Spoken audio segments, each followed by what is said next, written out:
the Chamber Manager of the VCDC, and thank you very much for joining us today for this campaign, this candidate forum. Thank you also to the Governmental Affairs Committee with the VCDC. They are volunteers that help us organize this event. And one of our esteemed members, Matt Fairholm, will be here in the back to pick up any questions that you might have handwritten that you would like to get to the moderator. This committee has also put together some selected questions that the moderator will ask our candidates. So we may not get to everybody's question, but please submit them if you would like them read. We are going to start with our school board candidates, and we have Dr. Carrie Oyen here, who is moderating us. Thank you so much, Dr. Oyen. And we will get started.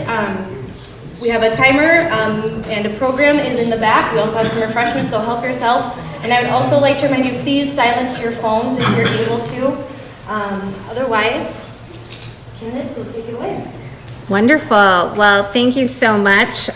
Good evening and welcome to everyone. My name is Dr. Carrie Oyen. I am a program director and associate professor of school psychology here at the University of South Dakota. Certainly care a lot about our community, and I'm excited to be here this evening. I'm going to be the moderator for tonight's Vermillion City and School Candidate Forum. So we thank all the candidates that are able to be here. We are trying to be as efficient as possible, so we'll start with the school board, then we'll head over to city council, and we'll end with the mayors. What we're going to do tonight is this forum is really designed to be able to provide voters with the opportunity to hear directly from the candidates themselves seeking leadership roles in Vermillion City government and the Vermillion School District. Our goal tonight is to encourage informed decision making by offering a respectful space for candidates to share their perspectives, priorities, and qualifications. This event is nonpartisan. It's not intended to endorse or oppose any candidate or position. All candidates participating this evening have been invited on equal terms and will be given equal opportunities to speak. We ask everyone's, candidates and audience members alike, to help maintain a respectful and constructive environment. Civic engagement is strongest when we listen thoughtfully, disagree respectfully, and focus on the issues that matter to our community. Before we begin, I will briefly review the format for our forum this evening so expectations are clear to everyone. First, what we're going to do is have each candidate give a 2-minute opening statement.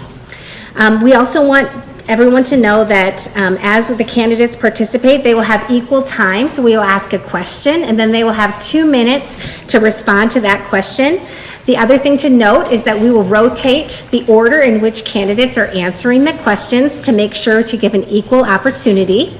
Questions have been prepared in advance and selected by the moderator, but we will have opportunities out here in the audience if you too would like to ask a question. It sounds like you're to give those to Matt Fairholm, and then we will get them up to me. Again, please, audience members, we are asking you to refrain from applause, cheering, or verbal reaction during candidate responses because we want to make sure that all candidates can be heard clearly and equally.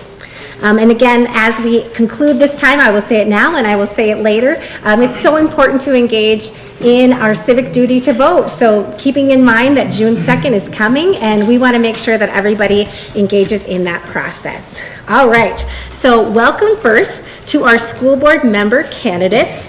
I know that we do have one candidate who is not here this evening, Phil Terwilliger. But I want to make sure we have an opportunity to have Bill and Ryan introduce themselves. So I'll have Ryan, you go first for 2 minutes, and then followed by Bill. All right, thank you, Dr. Oyen. Thank you, everyone, for being here. This is a pretty packed house. This is good to see. My name is Ryan Johnson. I'm currently a member of the school board. I was appointed last September to fill a vacancy, and now I'm running for a full term. I've lived in South Dakota my entire life. This is actually my second stint in Vermillion. My wife and I first met here as students back in the early 2000s-ish. And after we moved around a little bit, we decided after we got married that we wanted to make our way back here eventually. And we did that just in time for our daughter to start kindergarten, moved that summer, and about 3 weeks before our son was born. So that was a very fun time to move. But we're so glad we did, and it's one of the best decisions that we ever made. So I have worked for USD Information Technology for almost 26 years. I see at least 3 people in the audience that I have helped over those years. and I've held pretty much every type of position in the department. I am currently the Director of Research Computing, which means working with supercomputers and big data storage and finding funding to buy them. And then in addition to the school board, I'm also on the board of Feeding Vermillion. I've been on that board for about 4 years, and I'm currently its vice president. And we do a lot of great programs that are focused on the schools as part of Feeding Vermillion. And a little bit of more of my background. So my grandmother taught school for 37 years. The first 2 years were in a tiny country school near Naples, South Dakota. And if anyone in this room has ever heard of Naples, South Dakota, I am shocked and impressed. And then my dad was a teacher, principal, and then superintendent for a total of 30-some years. So I spent a lot of evenings as a kid lobbying for snow days. I don't know if that actually made a difference, but I certainly tried my best. And I'm here, I just want to make sure that our students feel safe and welcome in our schools, and that if we can do those things, that they'll be in position to succeed. All right, thank you so much. All right, go ahead. Good evening. Thanks, everybody, for coming out tonight. It looks like we got a pretty full house. My name is Bill Ames. I've got an interesting story. During the COVID pandemic, I had 2 young kids. My wife and I got a late start, so I'm a little older parent, but we had 2 young kids in school and lived in Pennsylvania. And the lockdowns there they were really hard, and they really caused some struggle in terms of education, and it became very clear to us that we needed to change. We tried to work with the system there, but they were inflexible. They did not have strong local control, and we figured, if we're going to move, go big or go home. I worked at Penn State University. I was there for almost 26 years, and I took an early retirement. Had an opportunity with my side business, which is online, to go anywhere in the country. And we looked at who had the best education during COVID. And it was very clear that South Dakota was the place to be. So my wife said, well, shouldn't we visit first? And I said, well, yeah. And we came out here, we toured the state everywhere. I don't think we hit Naples, but You have.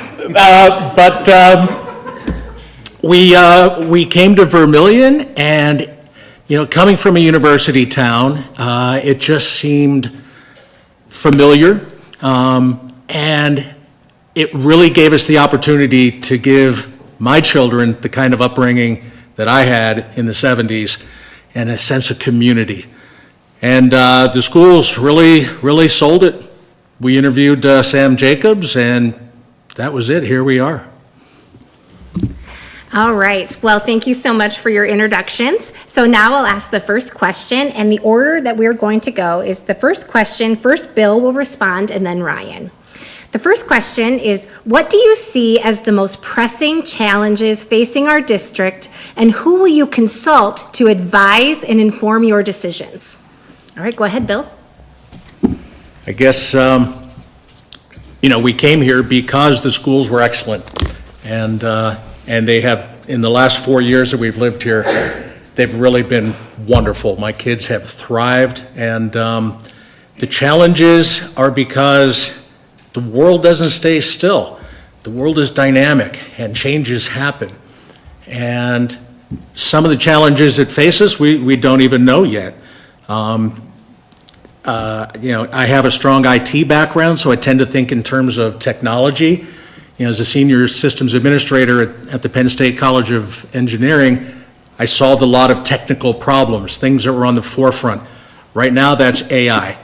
So that's going to be a challenge, putting together policies, working with the administration to make sure that we're ahead of that so that the kids have the best outcome, because that's really what it's about. Other challenges are more straightforward. Budget. We have some new schools to pay for. We've opted out to the tune of $800,000. We need to make sure that we're responsible and that we make good decisions. And I think that over the next 3 years, with a steady hand on the tiller and tight scrutiny of the budgets, as a businessman, I understand the value of a dollar. When I invest in my own company, I ask myself, will this give me a solid return on my investment? What will the outcome be? Is it worth the investment? If the answer is yes, then I go ahead with it. If the answer is no, then I don't go ahead with it.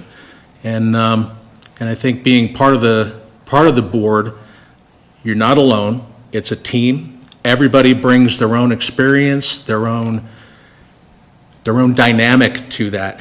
And together, I think we can face those challenges. They've been handled very well. Let's keep it that way. So firm hand on the tiller, maintain the excellence. All right, thank you. All right, go ahead, Ryan. All right, so my answer is kind of boring, but I feel really it's funding, and I don't think it's particularly close. Education funding in this state has not always been where we would like it to be. We were staring at a 0% increase for a while during the legislative session, but fortunately we at least got a little bit of a bump.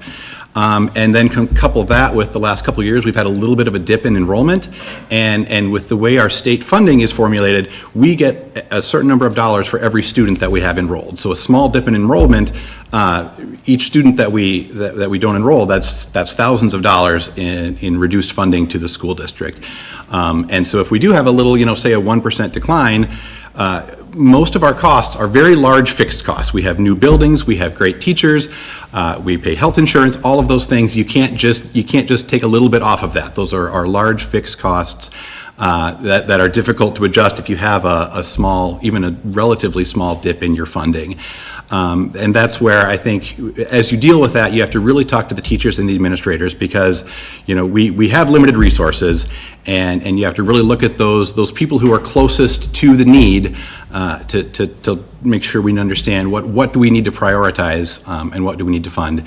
And one thing I've learned on the board is that there are certain things that we don't have a whole lot of control over. Funding on a macro level, we don't have a lot of control over that. So I try to look for places where we can make a difference on the margins. And that's one area where my work with Feeding Vermillion, I've really become passionate these last few years about just how to feed kids.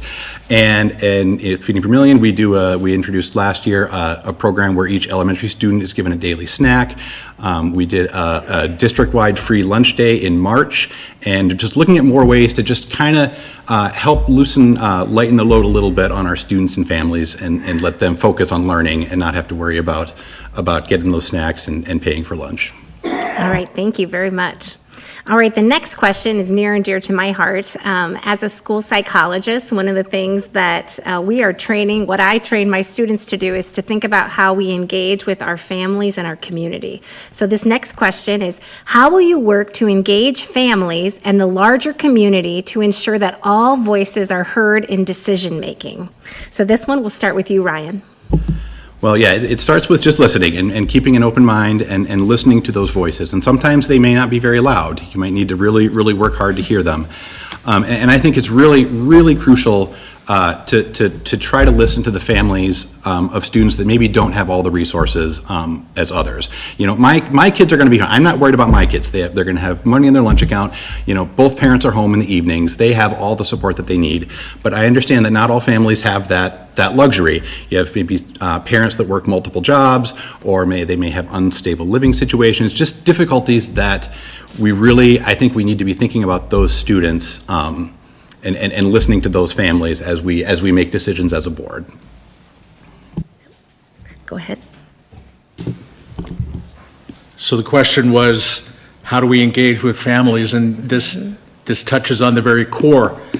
As I said in my opening statement, I'm here because of the schools, and because I didn't have that kind of valued input as a parent. I am very much aware that the parents are the main driver in a child's success. And to the extent that the schools can reach out, you see on social media, people talk about the school and how they have this going on and that going on, and the voices are there. And as a school board member, I will seek those people out. I will make myself available personally, but also through technology. Make it easy to find contacts on the web. Make it anonymous. Take surveys. Get out there. Get among the people. Find out. Talk to the teachers. They know. You know, every teacher knows what children need. It's not a secret in some cases, in others it's a little harder to ferret out. So I think that, with local control and with the resources that we have available, and this dovetails on enrollment. You know, we talk about funding and truancy and issues like that. Well, they're all the same problem. If we can convince the parents and the students that the school is the place to be, where they want to go to school, because that's where my friends are, if we can encourage and support that, then the rest will follow. The funding will come along with that. The outcomes will be better. The truancy problem will start to mitigate. And it all begins with outreach. And again, I will personally support that, and I would encourage the board as a whole to make that as easy as possible. Thank you very much. All right, so now we're up to our third question. I do want to make sure that if there's anybody here in the audience that did want to add a question, make sure you get that over to our helper here, and then he can bring it up to me. So again, for our school board members, one of the other areas that we speak a lot about, especially in the field of school psychology, is the concept of chronic absenteeism. And we know that there are states, and there are places within our own state where chronic absenteeism is very high. We do know that when you are chronically absent, it tends to impact your academic achievement in a pretty profound way. So the question for you is, what tools would you consider for improving achievement scores and reducing chronic absenteeism in our schools? For this one, we'll have Bill start. I guess I provided a segue into this one on my last. If the student is not in the school, then the school can't really respond. How do you make that happen? Again, I think the personal outreach, more than that. We talk about resources that are available. When we came here, one of the things we found was the University of South Dakota. And you wouldn't think, how does a university help a school? Well, they do. They have resources available. The psychological clinic was invaluable to us. And there are resources out there that will help. So with truancy, I think you can sell the idea. Maybe some of the parents, they're hesitant. Maybe they want to seek alternatives. They want to do homeschooling, for example. My wife, I'm going to embarrass her, she was homeschooled. So I'm familiar with that. But personally, I believe that public school is the best place to be. And the more we can get people to come to school and make it a place where they want to be, and again, simple things like, not just successful outcomes, but friendships, the other half of the education that occurs outside of the classroom. Those are the tools that we can use. And, let's leverage the resources we have at USD. Let's work with local businesses. Let's find creative and innovative solutions. Let's brainstorm. We have a great foundation with the school, a 501c3. We can do wonderful things there in terms of outreach and getting engagement to reduce chronic absenteeism. And, it's something that I'm passionate about. I believe in it. And, again, I will make myself available. I'll go to the homes, I'll meet the people in McDonald's or Starbucks and say, hey, how can I help you? All right, thank you very much. If you ever want to buy me Starbucks, that's fine.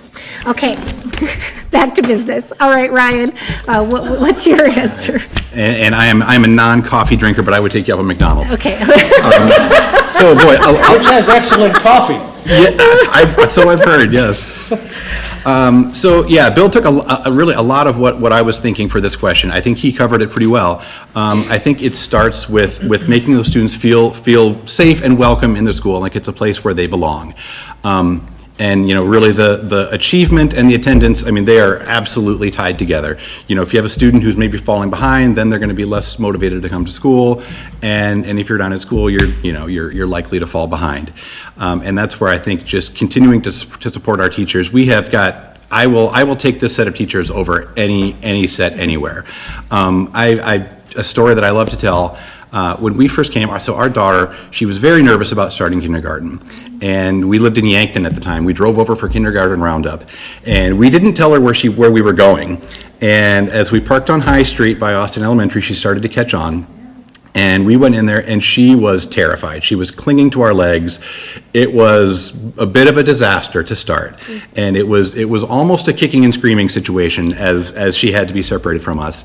And the teachers were all very kind. They handled it really well. And as we went into the parent session in the adjacent room, we were struggling a bit. And about 2 minutes later, Carrie Mart came in, and she tapped us on the shoulder, and she just gave us a look and she said, "She's doing great." And just that little moment, that was over 10 years ago, and I still think about that about once a week. And it's just little things like that our teachers do that to them, I'm assuming she doesn't even remember this, because she probably did that same thing 10 times that day, but that meant so much to us that it just started us out on such a great note. And then by the fall, she was ready to go, and she was happy to be there and excited. So it's just, yeah, really supporting that teacher's attendance, achievement, it's all linked. Awesome, thank you so much. I actually wrote a paper about chronic absenteeism, so you can look up that on chronic absenteeism and interventions that you can do for children. So, all right, we got a little question from the audience. Again, I just want to say thank you to all of you that have come out. I'd love to see this much civic engagement. So, all right, so this one, yes. I just have one question for you. How many seats are open and how many candidates for those seats? Yep. There is one seat and these two candidates. I thought there was a third. It wasn't. Philip is unopposed to Rutherford. Oh, It was an appointment. He is not running for the one seat. He's already been appointed for that seat. I get it. Yep. Thank you, Siri. Thank you very much. I appreciate the backup there.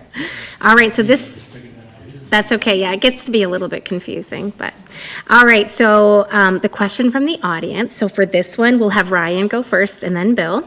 So the question is, how would you balance respect for the professional educators with respect for parental concerns? That is a tough,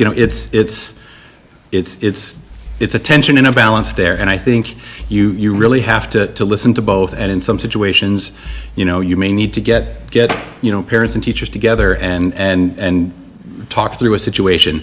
But ultimately, this is something that parents are really passionate about. It's their children, it's where they spend 7 hours a day for most of the year. So it's something that's understandably something that they're very passionate about. So at the same time, we do need to listen to our teachers, because they're really the ones that drive our success as a district. So it's kind of an in-between answer, but you have to listen and take in all the information, listen with an open mind, and do your best to strike that balance. Thank you very much. All right, go ahead. I used to joke with Sam Jacobs that he was my best friend in Vermillion, because I was down in his office almost daily with various concerns, and he and his staff really earned my trust. And one of the things that really helped me to sort of rehabilitate my kid was the concept that you have to respect authority. But then on the other side, authority has to make sense, and kids can sense injustice. And as a school board member, what are the roles of a school board member? One of them is to set policy.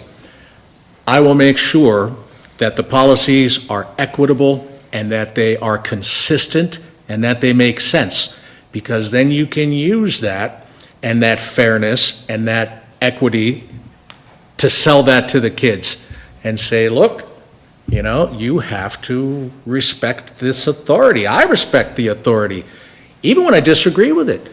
And even as children, you can have a substantive disagreement without breaking the rules, so to speak. So I think the key to that is fairness, and to make sure and go line by line and make sure that everything is done consistently, fairly, and that the children understand that. And a lot of times what I would find is, yeah, I know I broke the rule. And you find common ground there, and as a parent, that's kind of refreshing when the kid understands it. When you run into problems are when the rules don't make sense.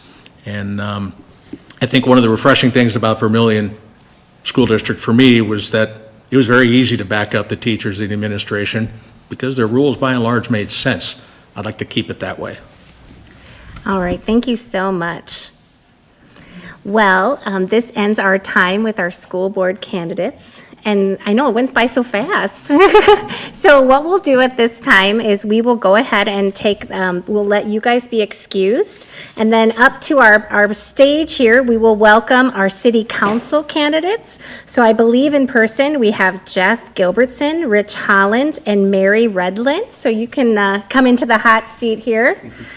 As they are doing that, again, as a reminder for those of you that are in the audience, if you have any questions for our city council candidates, please write those down, and we can get those up to me. For this particular round of the forum, we will be asking the same kinds of questions to this crowd of people. We do have a couple of people that, we have one person that gave us a statement, and another person that will have waved to us. All right.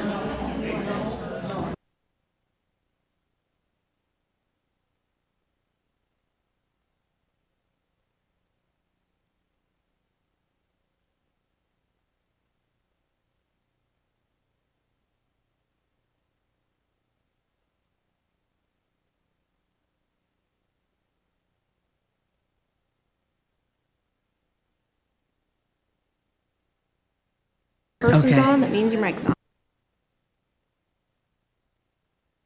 Person's on.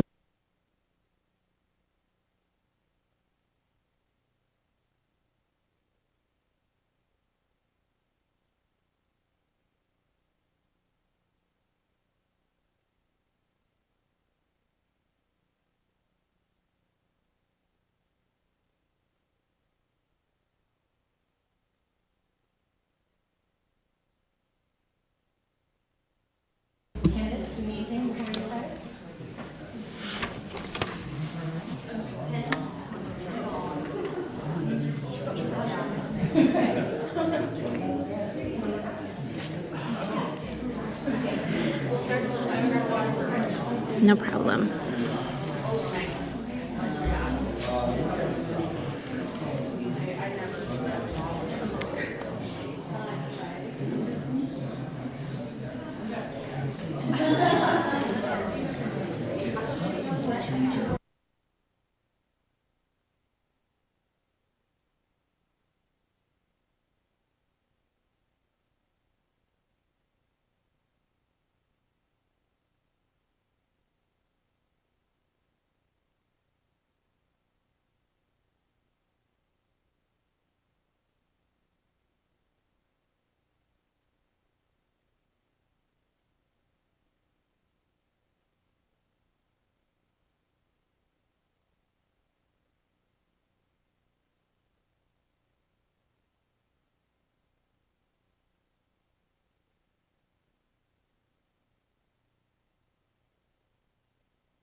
All right, well, we will go ahead and get started again.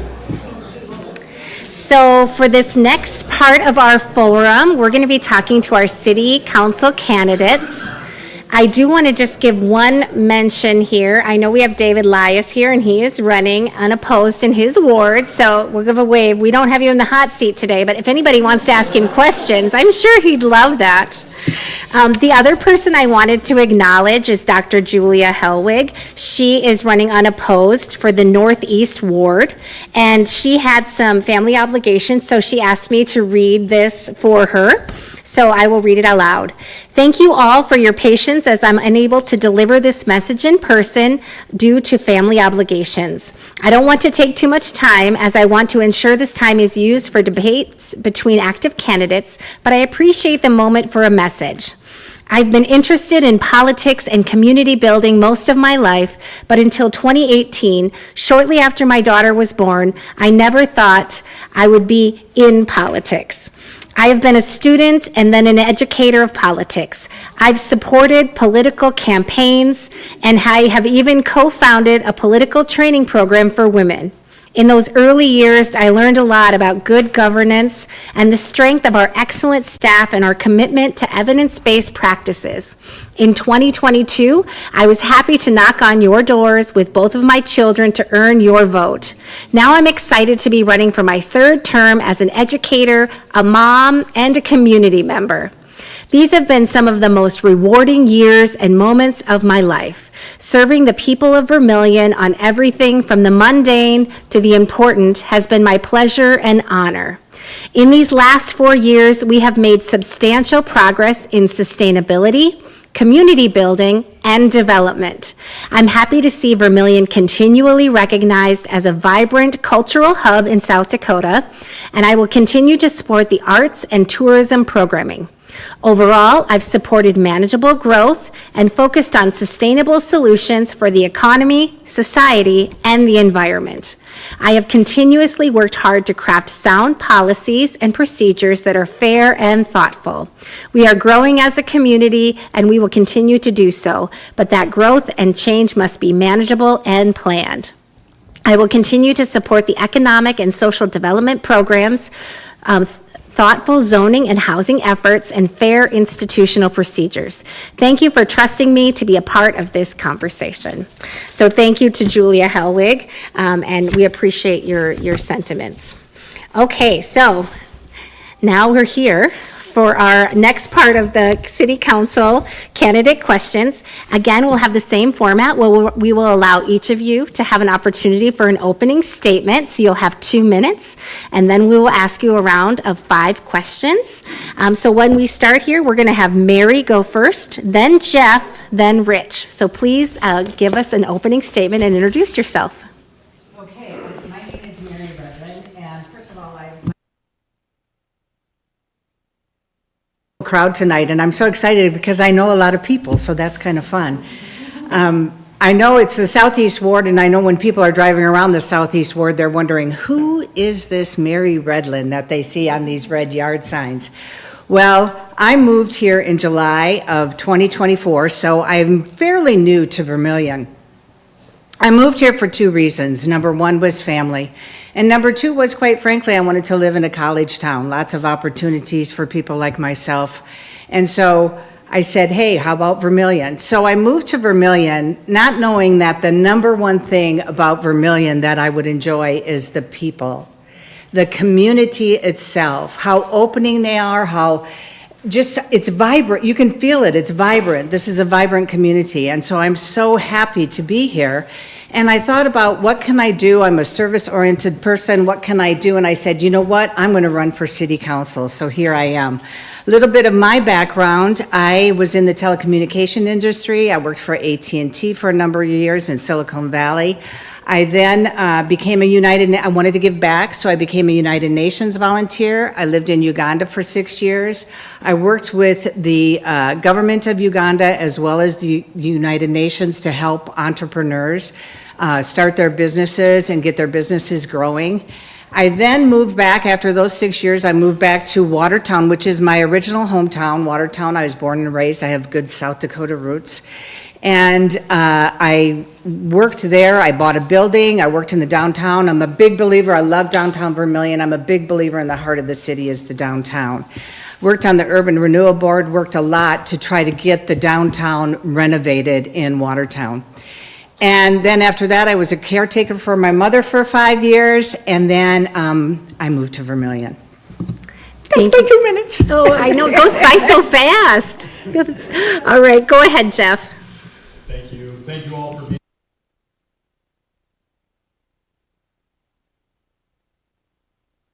from Vermillion. I was born and raised here, went to high school here, went to college at USD, actually graduated from college at USD as well, no matter how much fun we had there.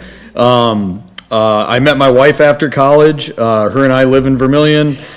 We've got 3 beautiful kids that we're raising in Vermillion, 2 of which are already in the public schools here.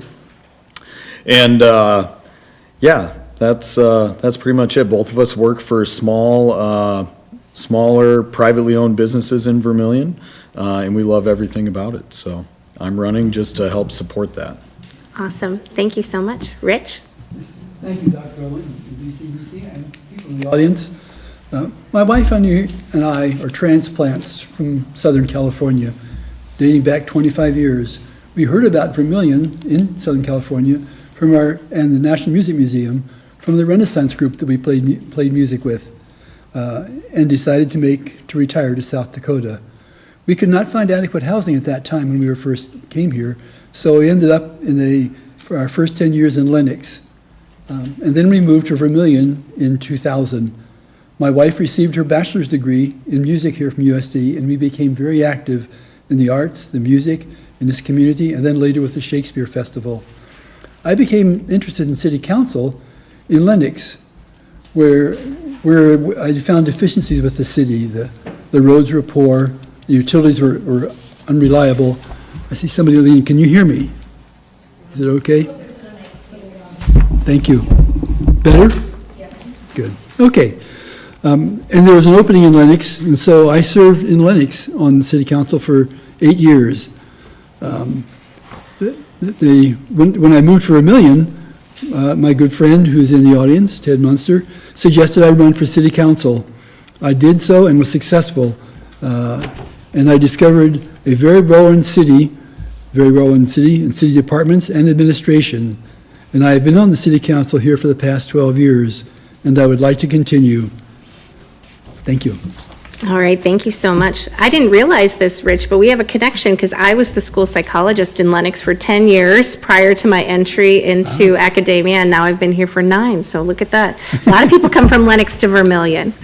All right, so our first question is going to be the order of responses. First we'll have Jeff, then Rich, then Mary. All right, here's our first question. What experience do you have in public policy making?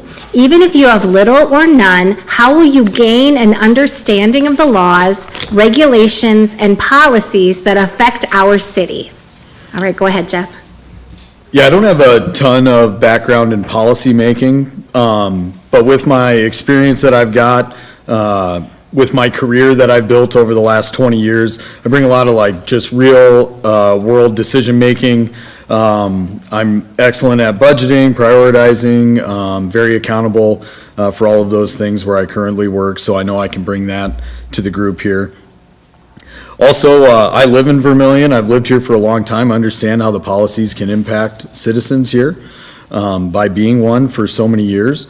The goal also with this is to work closely with our city staff and other departments to help with these decisions that are being made. So I would lean on that with my inexperience. And then also study existing ordinances and review some of the budget structures that we have here, because those are some of the most important things that the council members can do. So, and then also just ask good questions, be a good listener, and make thoughtful decisions. All right, thank you very much. All right, Rich? I have 20 years experience with city council, 8 years in Lenox and 12 years here. Lenox is a small town without an engineer and limited support. The town is partly a bedroom community for Sioux Falls, and the citizens are not interested in the town. Lenox was plagued with poor engineering, poor distribution of funds, and poor construction projects. It was in Lenox that I learned the responsibilities, activities, and requirements necessary on the city council to improve the city. I found that my experience as an engineer and supervisor helped me to improve the welfare of Lenox and its citizens. I negotiated, and the city council hired Lenox's first city administrator, a move that led to significant improvements. I say all this because when I came to Vermillion, it was an absolute contrast. It's well run, it's well maintained, with a conscientious city council, manager, departments, and concerned citizens. Thank you. All right, thank you. Mary?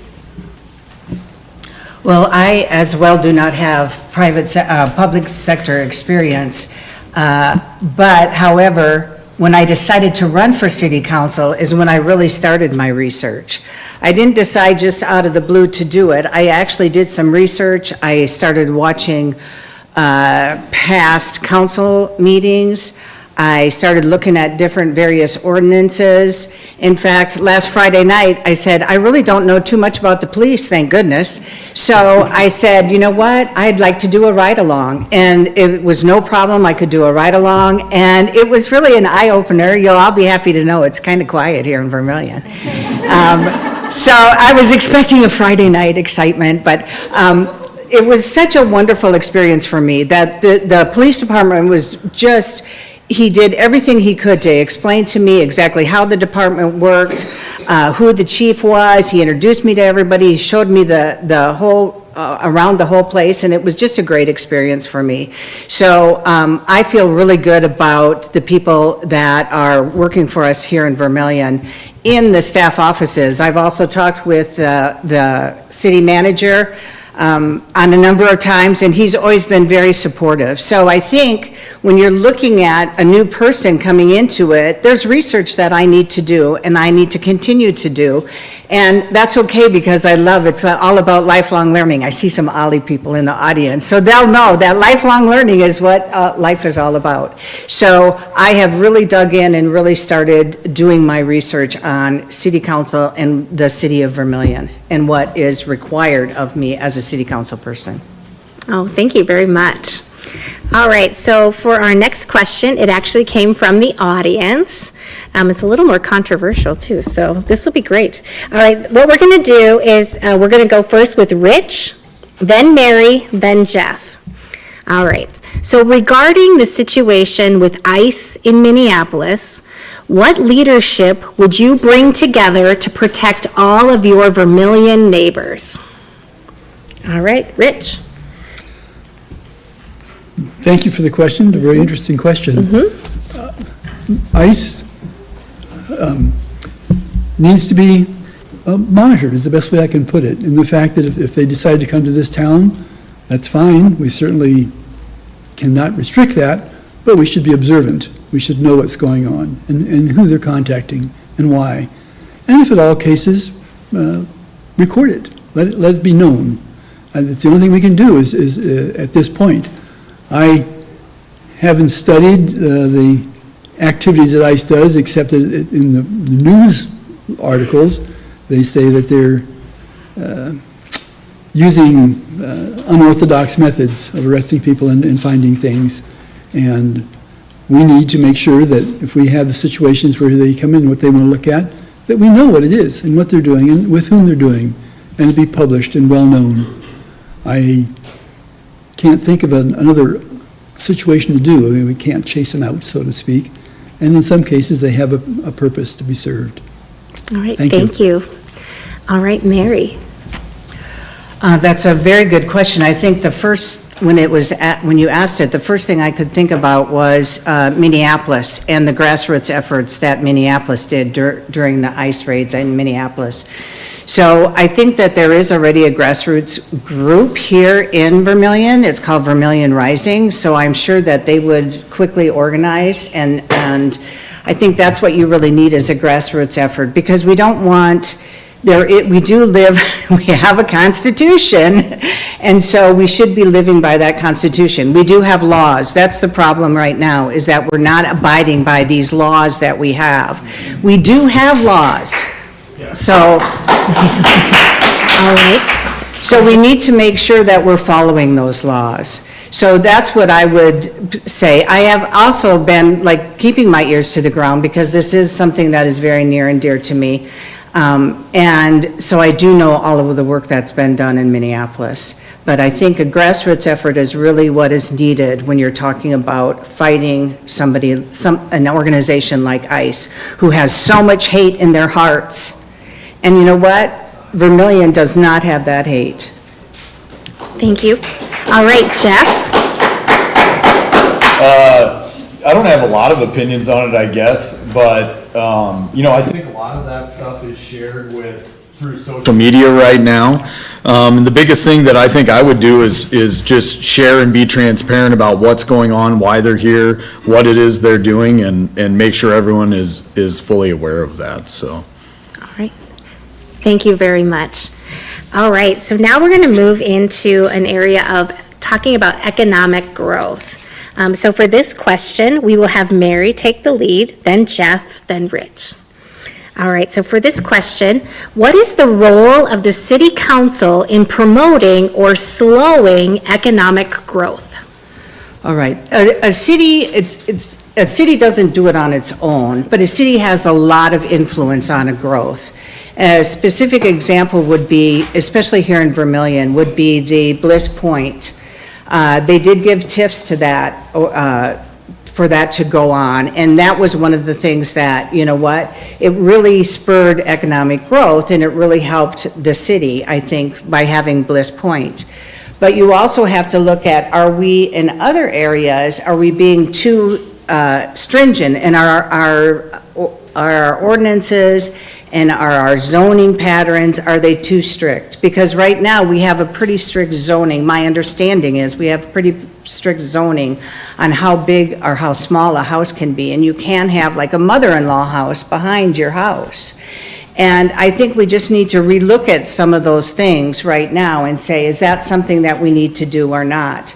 So I think, back to the economic growth, you can either open it wide open and give all of these TIFs and all of this tax incentives, but are you doing that effectively? Are we looking at the environment? I think the environment is a big thing too. I think that's something that could really make Vermillion shine, is that there is a lot of environmental things that we could do here in town.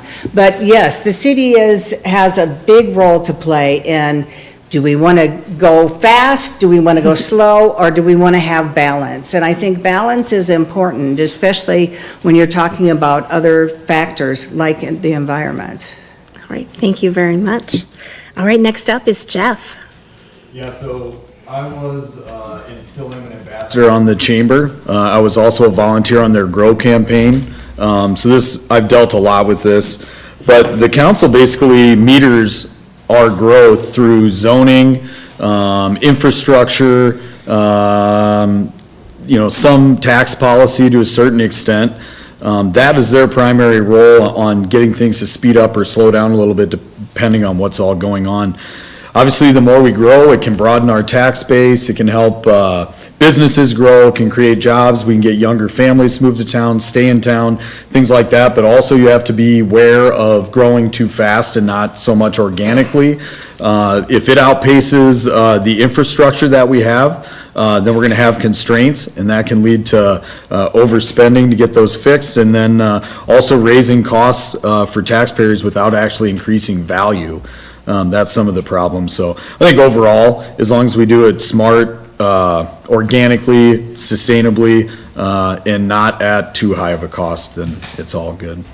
All right, thank you very much. All right, Rich? Thank you. City growth, it's the main objective of the Vermillion Chamber of Commerce. And the Chamber of Commerce reports to the City Council 4 times a year. And growth is beneficial, we need it. It produces more tax revenue, more amenities, diversity, and more job opportunities, hopefully, for our graduating students. It is the responsibility of the City Council and the Chamber of Commerce to ensure that we promote businesses that do not place an undue burden on our utilities or our land area or affect our citizens' comfort. It's that simple. Thank you. All right, thank you very much, Rich. Okay, so before I ask my next question, I do want to remind you that if anybody has any questions they'd like to ask, you can give them to Matt Fairholm over here, and he will bring them up to me. All right, so the next area that we are going to think about and talk about is our collaboration between Clay County governments and the City Council. So the question is, what strategies will you use to foster collaboration between the city and Clay County governments? So Jeff, I'll have you answer this one first. I think part of the thing that we need to do there is just have regular and consistent communication with the Clay County representatives. I know some of them personally, so I've had a lot of conversations with them already. And then identify what we're sharing with priorities between the city and the county, right? Whether that be through infrastructure, safety, or economic development, which is always at the forefront of things. I think there's opportunities that the city has with the county to share some costs. and get rid of some redundancy there, so we're not paying out of both the county's pocket and the city's pocket on certain things there. And then the biggest thing is just maintain good relationships with all of their members, not just with formal meetings, but also meeting other people that live in the county and getting their pulse on what's going on, so. All right, thank you so much, Jeff. All right, Rich, we'll have you answer next, please. Once again, this is an issue or a matter of communication with the county and the city, with the understanding the objectives of both of us are to our best interests of Clay County and its residents. In the past, the county has felt that we have placed an unfair burden on the county property surrounding the city. And in response to that, we have revised the comprehensive plan for the joint jurisdiction zone area, which is basically the area around the city, to lessen the efforts and the burden on the property of the area around the city. I think this will help considerably. Thank you. All right, thank you so much, Rich. All right, Mary. One of the things that I have just seen just superficially is that I feel like they are, working well together. Great example would be the law center out there. That is Clay County, and that is also the city of Vermillion.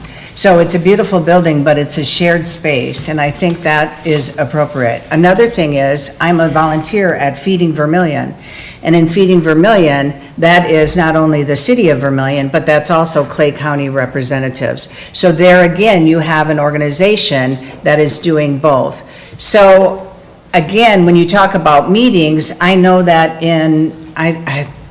I think it was January, February, when VCDC did something at Valiant Vineyards, and and it was very good because they had the mayor, they had a commissioner, and they also had the head of the VCDC.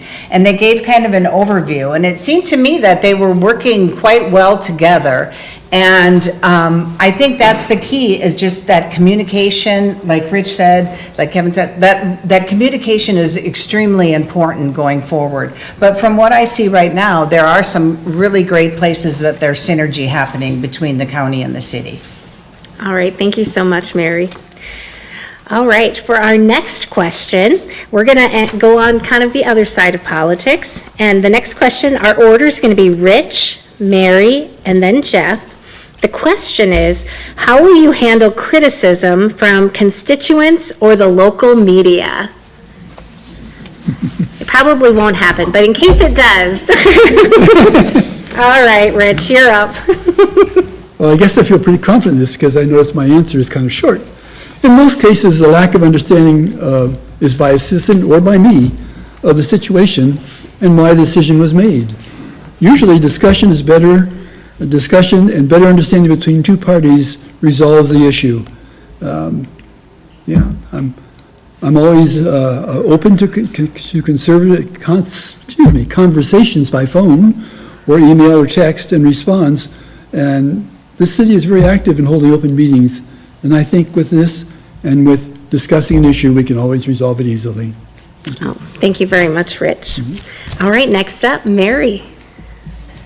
Well, I started my career as a salesperson, so as a salesperson, you learn how to take no many, many times, and you know how to deal with criticism. And when I became upper level and was doing management, I actually loved constructive criticism because it only makes you do better. So I think the most important thing is to just listen to the criticism, not have your personality come into play, but you have to kind of step back and say, okay, what is this person telling me? Is this something that, is this constructive criticism, or is this somebody that just wants to complain? And that's okay too, because that's where we're needed. One of the things I notice when I've been out and about and talking to people in the Southeast Ward is they really want people to listen to them, and they want people to pay attention to them. So one of the things I have on my website is a feedback form that people can give me feedback, and I think that's important to find out. I think the other thing is too, is that a lot of times people don't even realize what the city council does as well. So there's a big difference. There's people like yourselves out there that really know the inner workings of the local city council, and then there's people that are like, who is my city council person? What ward am I in? You know, so that's the gamut that we're looking at. Thank you very much, Mary. All right, Jeff. Yeah, I don't have a lot of concerns of criticism with the local media, but it's always good to be a very good listener first. So Yeah. anytime you are receiving criticism, just be a good listener. There's usually something you can take away from that, even if there's a deeper meaning than what they're trying to get at. Be respectful, professional with people. The biggest thing for me, if someone is criticizing a decision that was made, is to be very transparent about why the decision was made, the reasoning behind it, and the data that drove that decision.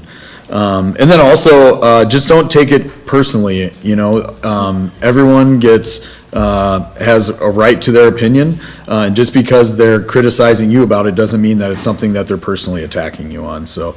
And then, just be consistent with your decision-making, and then be held accountable.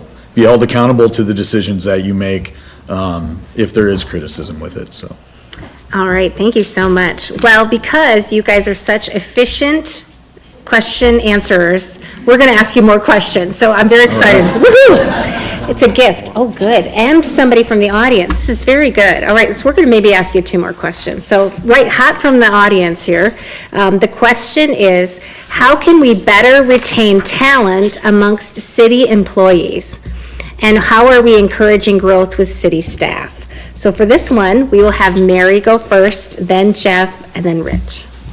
I'm going to read it one more time because it's probably not right in front of you. How can we better retain talent among city employees, and how are we encouraging growth with city staff? All right, go ahead, Mary.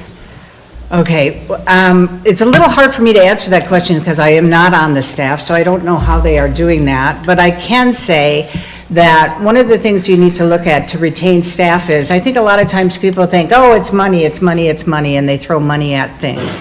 And it's not necessarily always money. So you have to look at each person individually. When I worked at Lucent Technologies, I would look at each person individually and ask them, how were they motivated? One person is motivated very differently from another. And I think that's what we need to do when we're looking at city staff, is to say, what are the HR policies there that we can help people to, even if it's somebody that's going to retire, are we putting a plan in place for them to retire so that when they retire, they're not just sitting there doing anything?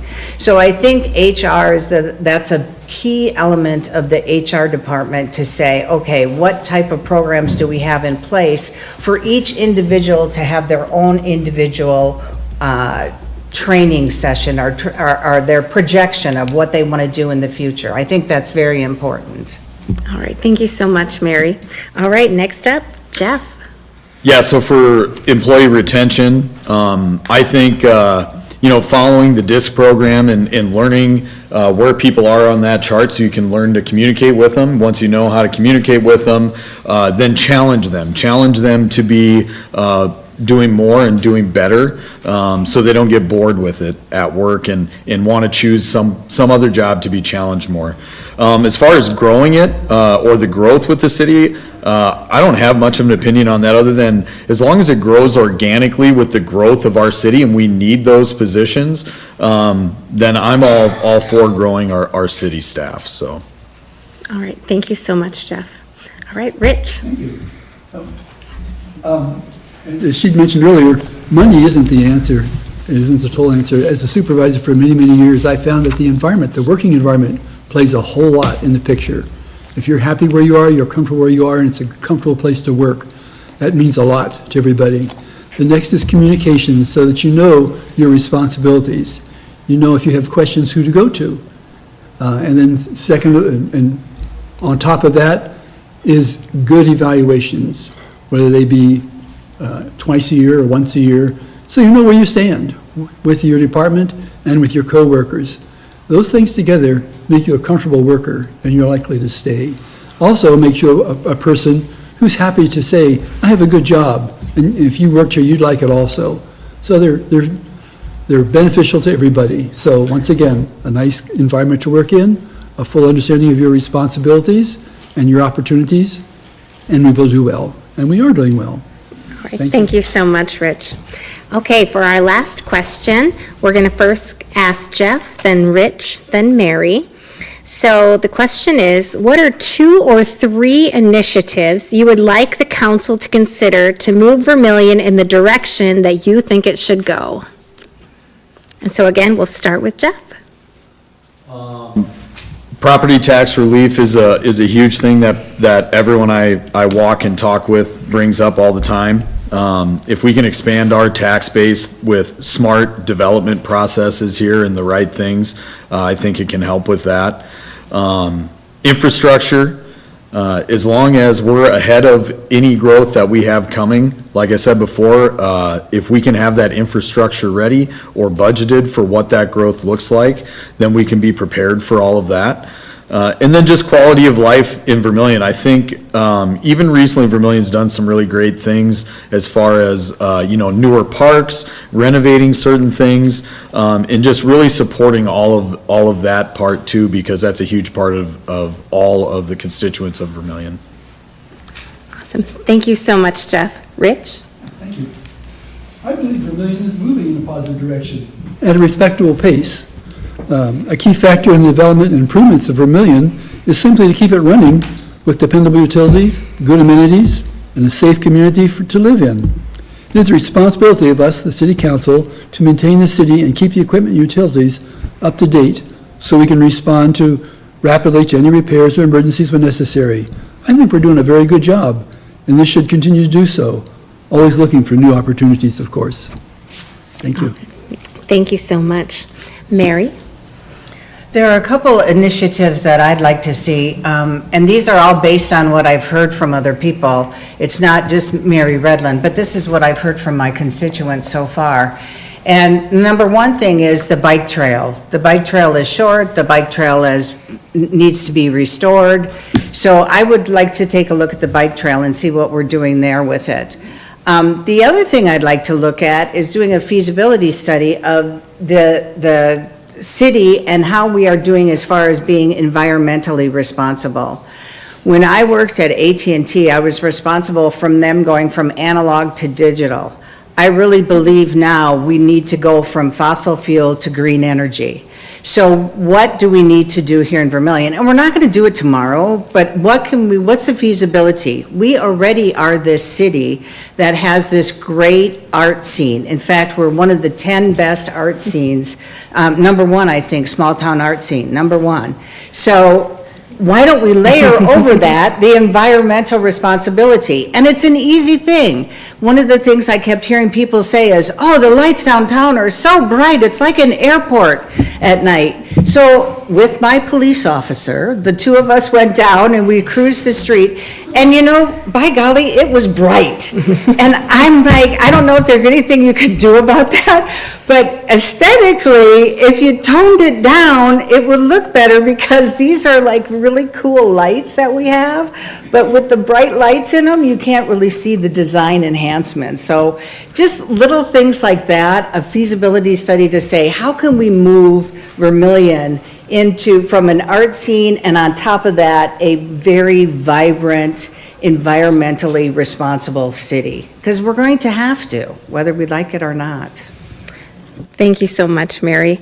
Well, I would invite everyone to join me in thanking our 3 candidates for coming forward.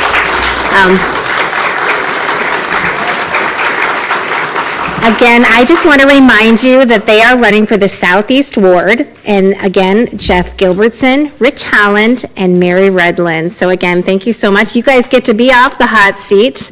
And what we'll do now is we'll take a bit of a break, and then we will have the mayoral candidates come on up.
All right, we'll have everybody find their seats again.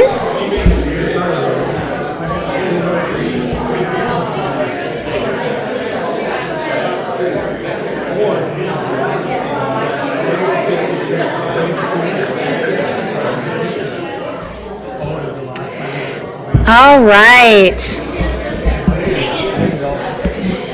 What an awesome community that we have, that we are filled this space on a Monday evening to be able to talk about local politics. Very cool, very cool. Okay,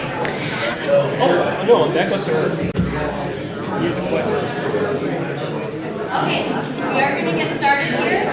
So if everybody can take their seats and settle. There we go. Okay, Carrie, if you wouldn't mind starting over, thank you. Oh, I don't mind at all. Thank you again. I was just saying how honored I am to be in a community that's filled on a Monday evening because we are talking about local government. What a cool thing for our community. It makes me proud of all of us. So thank you for being here. Thank you to our candidates. I know, it's like so cool. So thank you so much for that.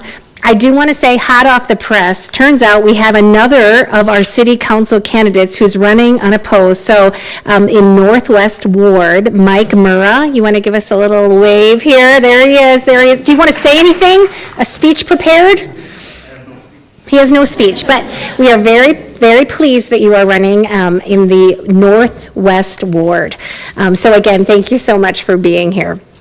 All right, so now we are going to turn our attention to the mayor candidates, and this will be a similar format to what we've had before, where we will allow them a 2-minute opportunity to introduce themselves. But the other thing that's kind of exciting is that they will also get an opportunity for a closing statement.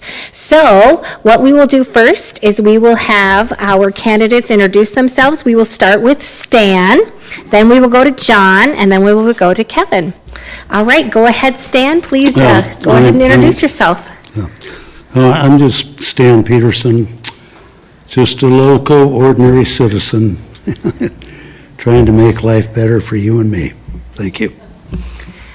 Thank you so much, Stan. All right, go ahead, John. So good evening. Thank you for being here. Thank you for the VCDC for putting this on and giving us time to engage with our community. So I am John Cole. I've had the pleasure and honor to serve as mayor for the past 4 years. I also am a business owner in the community.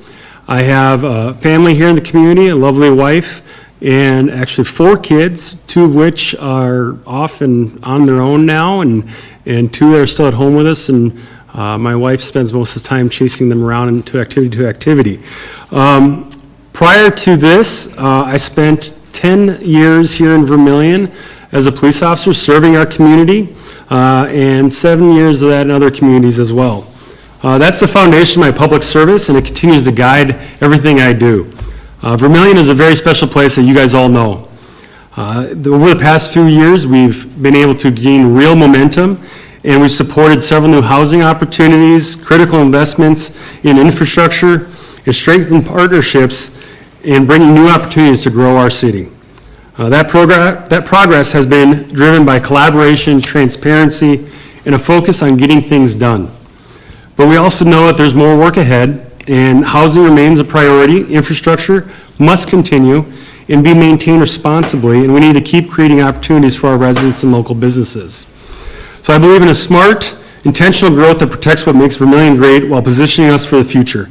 The mayor is a spokesperson for the community and a cheerleader, they may say, and a leader in a vision.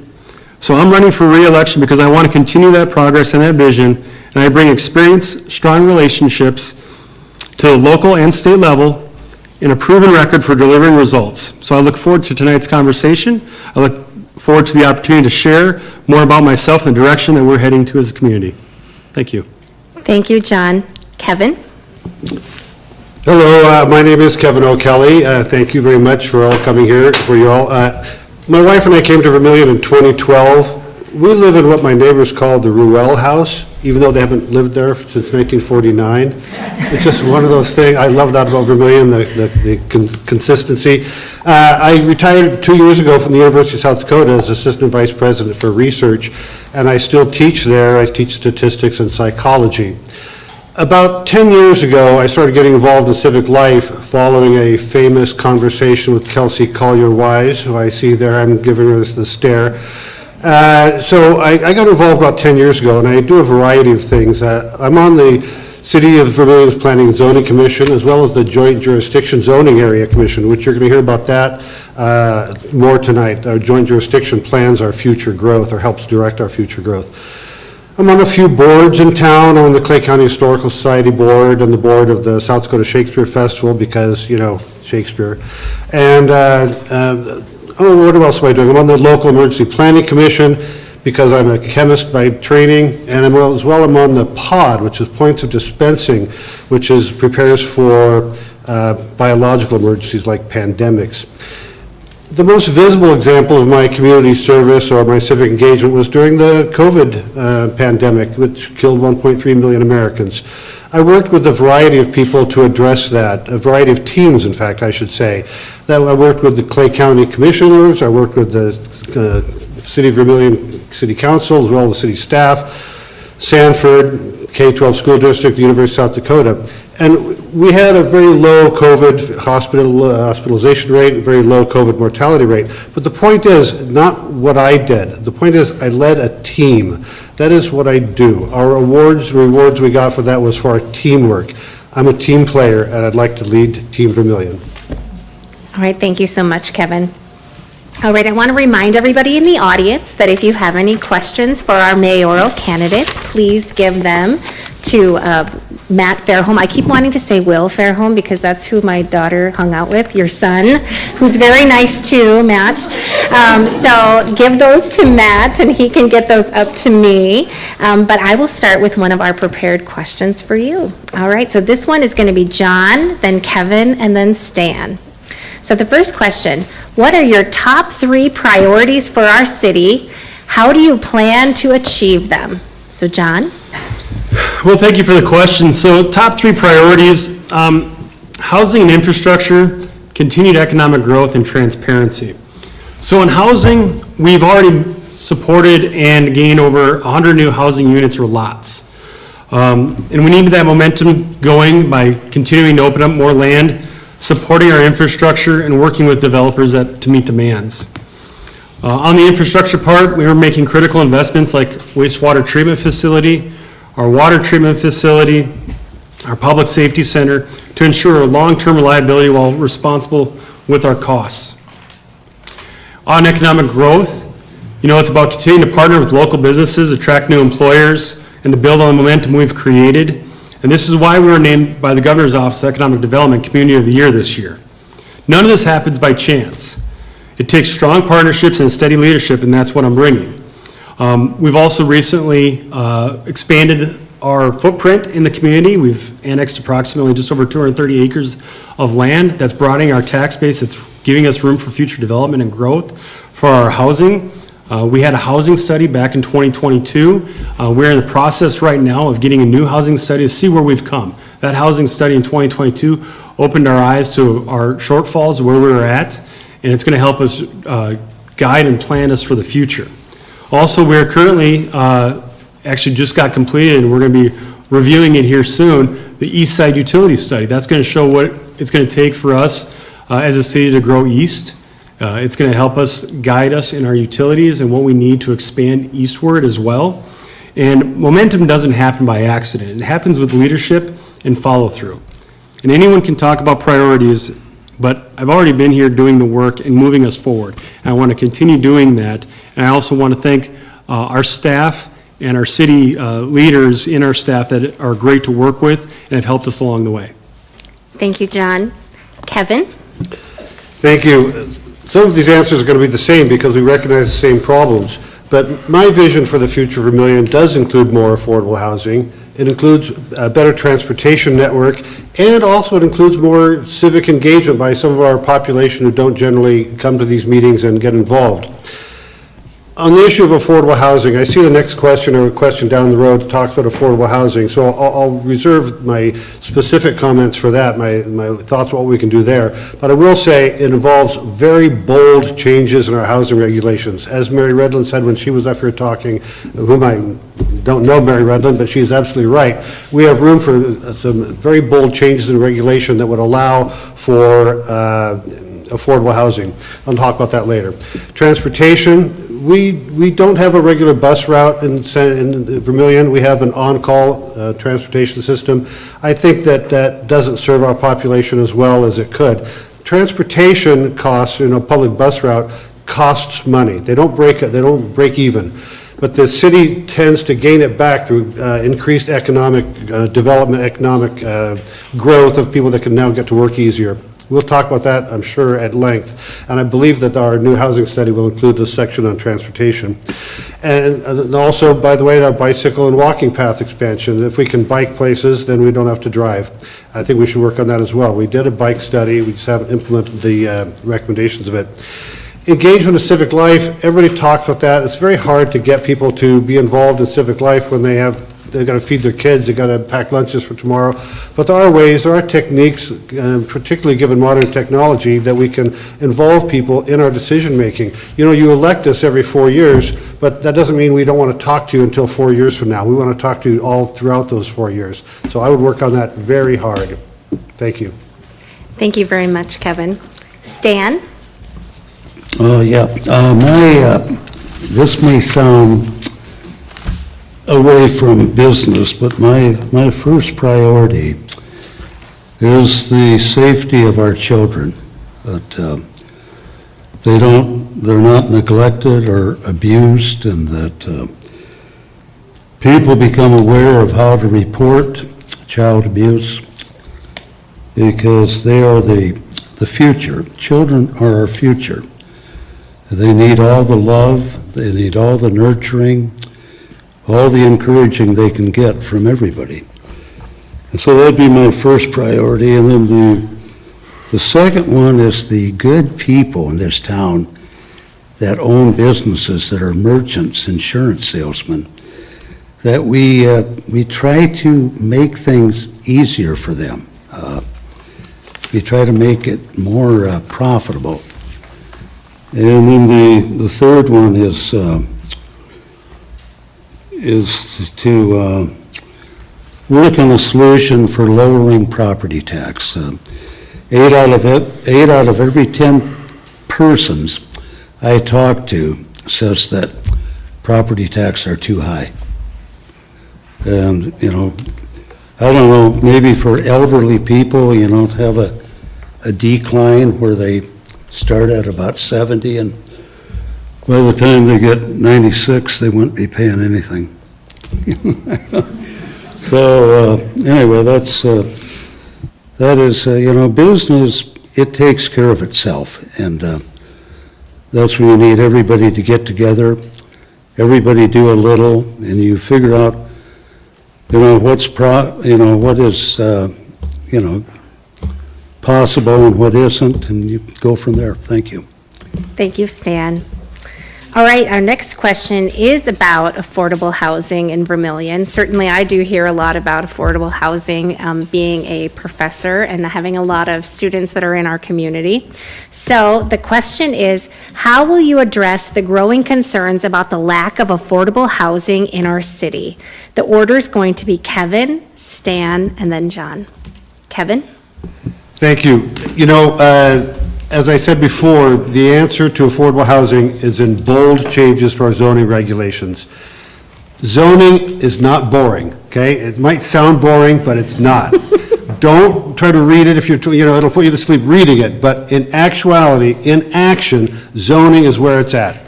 I'm a member of the City of Vermillion's Planning and Zoning Commission, as well as the Joint Jurisdiction Zoning Area Subcommittee. And I've been studying zoning, what they're doing in other cities, and there are some things we can do. As a previous person up here said, we don't allow mother-in-law cottages. Why not?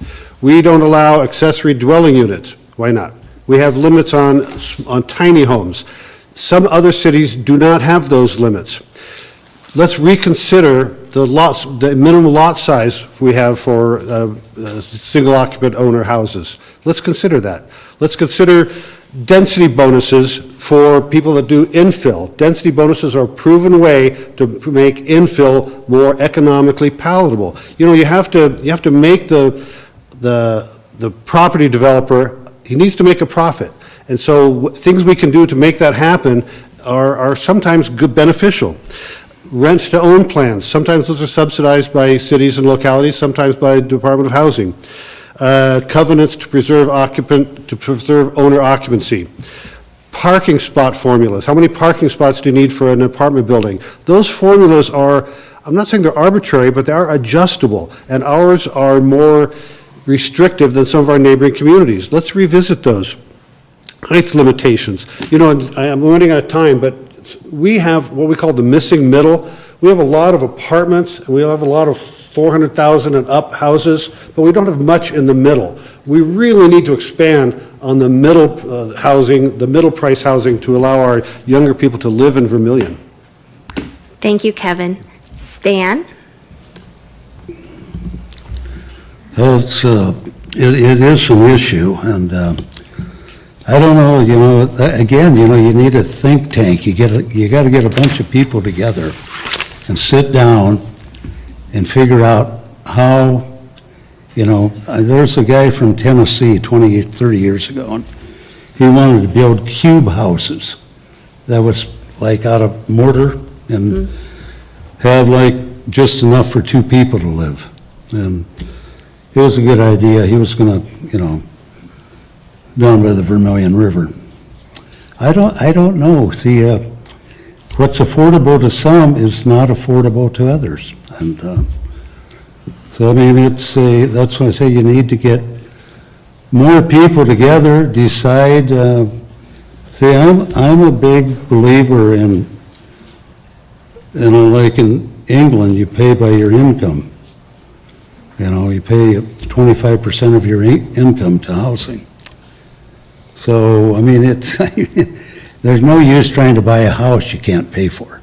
I mean, but the developers and the realtors in Vermillion are doing a real good job. They're doing a real fine job trying to keep up. And I don't know, maybe the university could, you know, maybe they could provide more for the students than they're.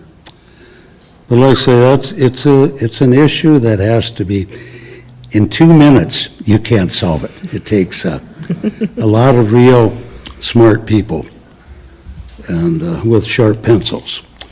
Anyway, that's all I got to say. Thank you. Thank you, Stan. All right, John? Well, I would agree with Stan on it's going to take a lot more than 2 minutes to figure out our affordable housing issue. As a matter of fact, if I had ideas to figure out and solve our affordable housing issue, probably be running for much higher office than Mayor of Vermillion. It is a nationwide crisis. It really is. You know, the cost right now just to build a house, a 1,200 square foot house roughly, if you were to build it, you're looking at about $200,000, and that's before you even talk about buying land. The cost of materials have gone up significantly. The cost of labor has gone up significantly. So we're seeing a huge influx on that. The other issue is Vermillion, where he talked about, has a shortage of homes. When there's a lack of supply and still a demand, it's going to drive those costs of homes up. So we do need a broad base of housing opportunity for our citizens. And that goes all the way from affordable housing, starter homes, all the way up. Because when somebody moves into town and they may have a starter home, but they're going to move up eventually, or you have that USD coaching staff that's making, you know, a substantial amount of money, and they're buying middle income homes because that's the top of the market we have for them, well, that's pricing other people out. So we need a broad base of housing, whether that's starter homes or on the way up. You know, Kevin mentions something with planning and zoning. You know, it's planning and zoning's job also to bring ideas to the council, and we welcome them. One of the things that we brought also was, we did just revisit the parking lot situation with apartments, and that has helped drive some of our new apartments that are in place because we lightened the restrictions on parking spaces. We did that, I believe that was back in 2023-ish on that. But, you know, like I said, we've expanded about 50 plus lots in Vermillion that I counted off today. that is going to help the housing market. We just need to get that growth in there, that surge. We put 13 lots back on the tax roll with the Jolly School addition. Jolly School with that moving on to connecting to Barstow Park, and middle school, that put property that was not taxed back on the tax roll. That'll also help with property taxes as well. So thank you. Thank you, John. All right, our next question, we're going to go take a tour of a little economic development. So the question is, what do you see as your role as mayor in economic development for local businesses and for new businesses? Stan, we'll have you go first, then John, and then Kevin. Okay. Well, what we need is some real high-quality technical. I have an idea that people that are good at inventing, they could come and invent, and then we could create the market. I mean, there's all kinds of things that need improvement, all kinds of, and that's one of them, the economic. I don't care for packing plants or, I mean, maybe a small one, but I like to see things where people enjoy their jobs. It's an enjoyable job, like in the technical world, and if people enjoy hard labor, which there's nothing wrong with, I did it for years, but, there's, again, see that it takes a bunch of people to get together, and like I say, see, 2 minutes, you can't hardly solve or even come, but I do believe that, some kind of technical manufacturing that would be tremendously in demand, or even textile, there's all kinds of things we can think of, create. We're very creative people. And, I can just sit there and think of 10 things about what we need, all kinds of, so, that's,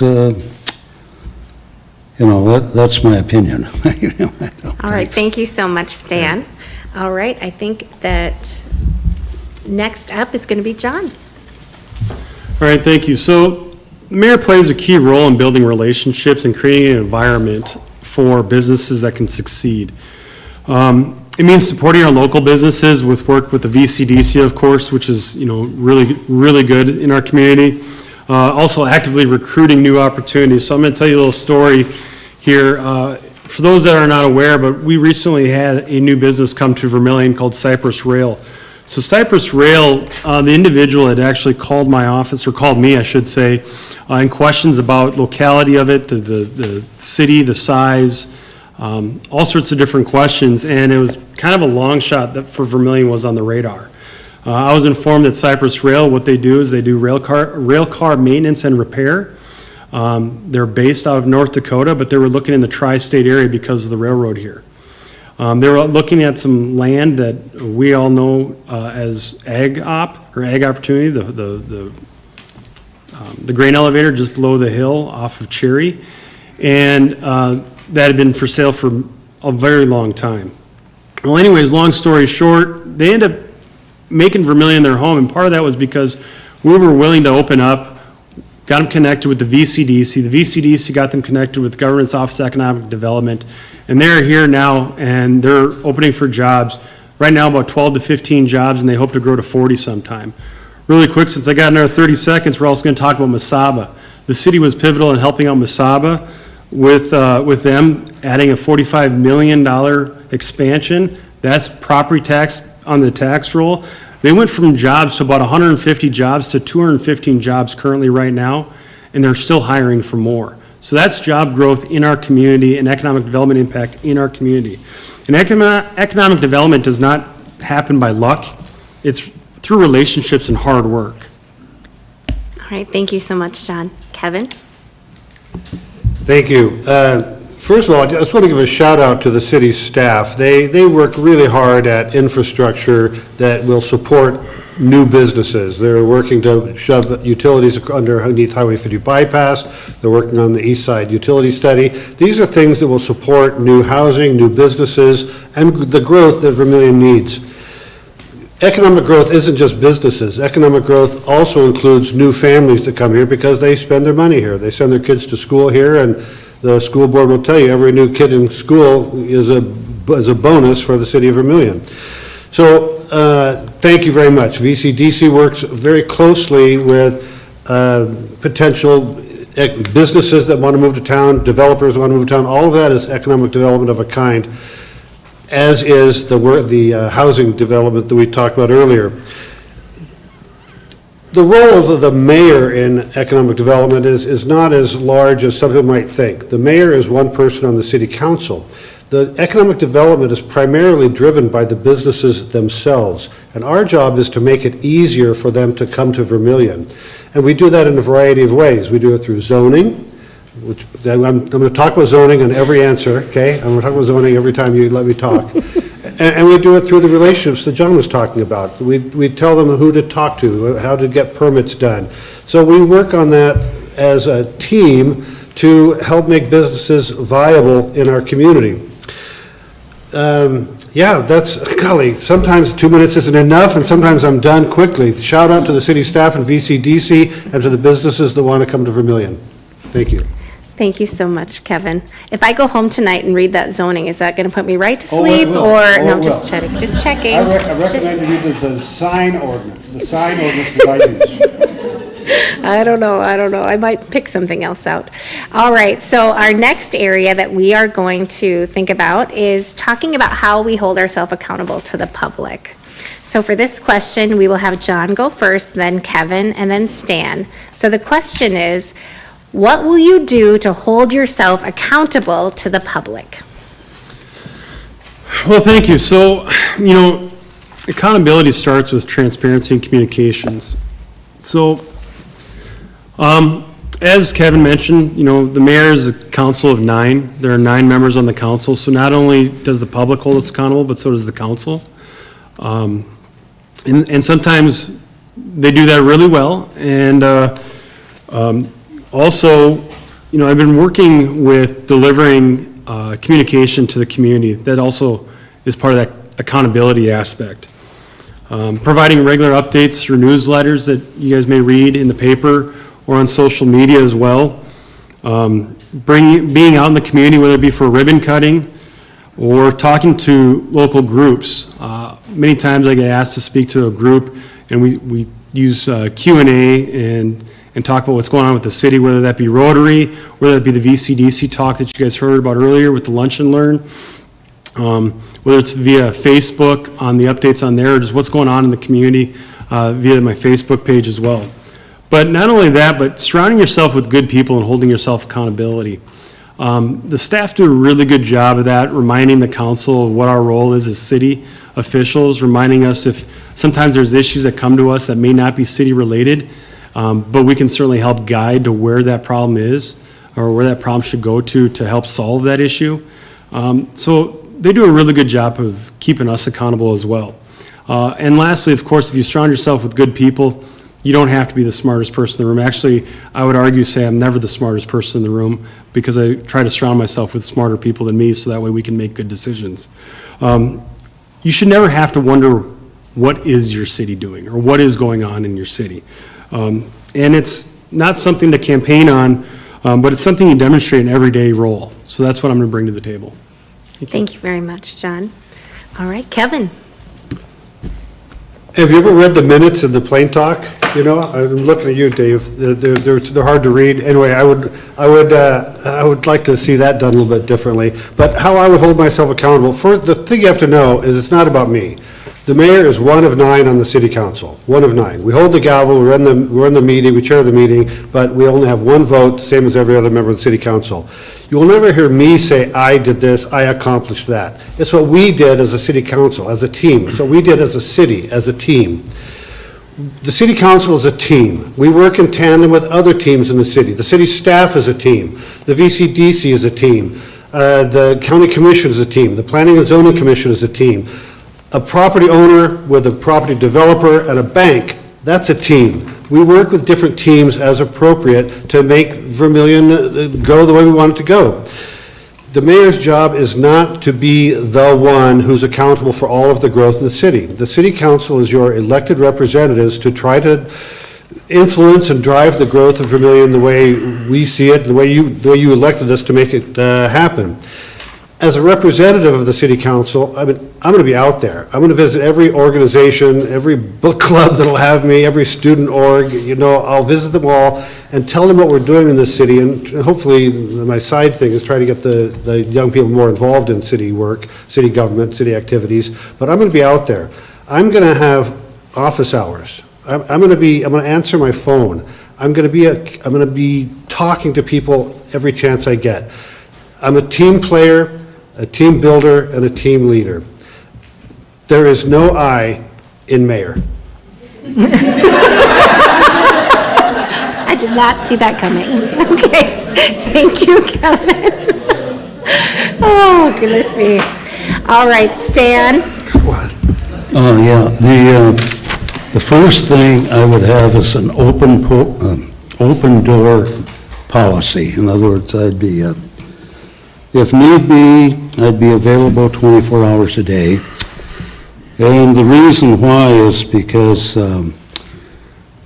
if somebody has a disagreement or they feel they've been slighted or, and they want to solve the problem, I would want to solve the problem, because the worst thing you can do is have one of our good citizens have a bitter taste toward city government. In other words, and it happens more often than you think. So, I would just be available, sit down, listen to their call-in people that could help and solve it. That's one of the things. And a little humor too. I would hold myself accountable to the public. I would not spit on public streets, and I'd go to church every Sunday. So that's that's it. All right, thank you so much, Stan. All right, so hot off the presses, some questions from the audience here. So for this question, Kevin's going to go first, then Stan, and then John. So this question is related to someone who must have a question about Meals on Wheels. So I would like to know, how are you guys going to fix Meals on Wheels and people less fortunate to get the stuff they need, like seniors and handicapped people? So Kevin, that question is start with you. Well, that's a problem. Poverty is a problem. We have a very high poverty rate in our community. I think we all know that. Meals on Wheels and the ROCKS program have run across some difficulties, and the difficulties are, I assume, financial. I've volunteered at the food pantry in the past, and I've driven Meals on Wheels, but I've not been involved in the administration of it, of the programs. I know I'm very grateful to the Community Connection Center downtown for everything they do, including the Feeding Vermillion, and they're trying to step in and address the issue of Meals on Wheels now, which is another initiative they're going to just take on because it needs to be taken on. And I honestly don't know how to deliver food better than the system that they had under ROCKS with the Meals on Wheels. They delivered a hot meal to, I think, everybody that wanted one or was qualified for one on a daily basis or during the work week. And I thought that was a fine program. I don't know how to get it going back up. Everything costs money. And the community members are supporting the United Way, which supports ROCKS, the Meals on Wheels program. And I don't know what to do except perhaps find out what they need. What do they need? Do they need money? Do they need more donations from our businesses? I guess I'd have to ask to inquire what is needed to make sure that nobody in Vermillion goes hungry, because that would be a shame if our neighbors were hungry at night. I know some of them might be, and I'm really grateful for the people that work on that full-time, as I do not. And I need to ask what they need and see how we can get it to them. I'm afraid that's really all I know about how to address that issue. I'm open to suggestion. All right, thank you very much. My name is Sam Walker. As I understand it, Rocks has stopped supporting us. So There are experts here in the my question room. is, how do we get them involved? Yes, that's a fine question, but it's not for this particular forum. But if you stay afterwards, we have experts in the room that can help answer that. Honestly, we do. Yeah, thank you so much. I can talk to you about it. All right, Stan. We can update afterwards. Anybody who wants to talk about Meals on Wheels, we'll talk about it afterwards. Yeah. Yeah, thank you, Kelsey. Stan. Oh, yeah. See, I'm sorry, I forgot the question. No, it's okay. I'd be happy to. There's been a lot of things happening here. So this was really talking about, this person wants to know about how we're going to fix Meals on Wheels and people less fortunate to get the stuff they need, like the seniors and handicapped people. So particularly thinking about Meals on Wheels and feeding people in Vermillion. So has Meals on Wheels been defunded? Is it defunded? I don't know the specifics. No. Well, see, this is a good idea. This would bring out the charity in people's hearts. Go to the churches. They got real good cooks there. And tell the parishioners to put a little extra in the collection plate because we got to feed your brothers and sisters.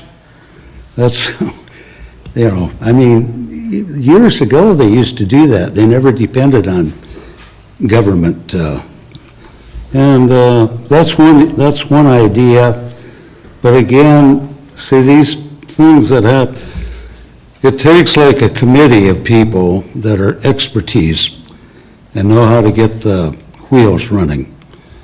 And I have a friend of mine that had a stroke, and he was getting them, and then he told me he wasn't getting them anymore. And so it's a very valuable thing, but somehow we all have to get together and figure out a way so these good people can have their nutritious meals. Yeah. Thank you so much, Stan. Thank you. Thank you. John? So, it's ironic this question actually came up today because literally just before coming here, I was discussing the same issue with some people.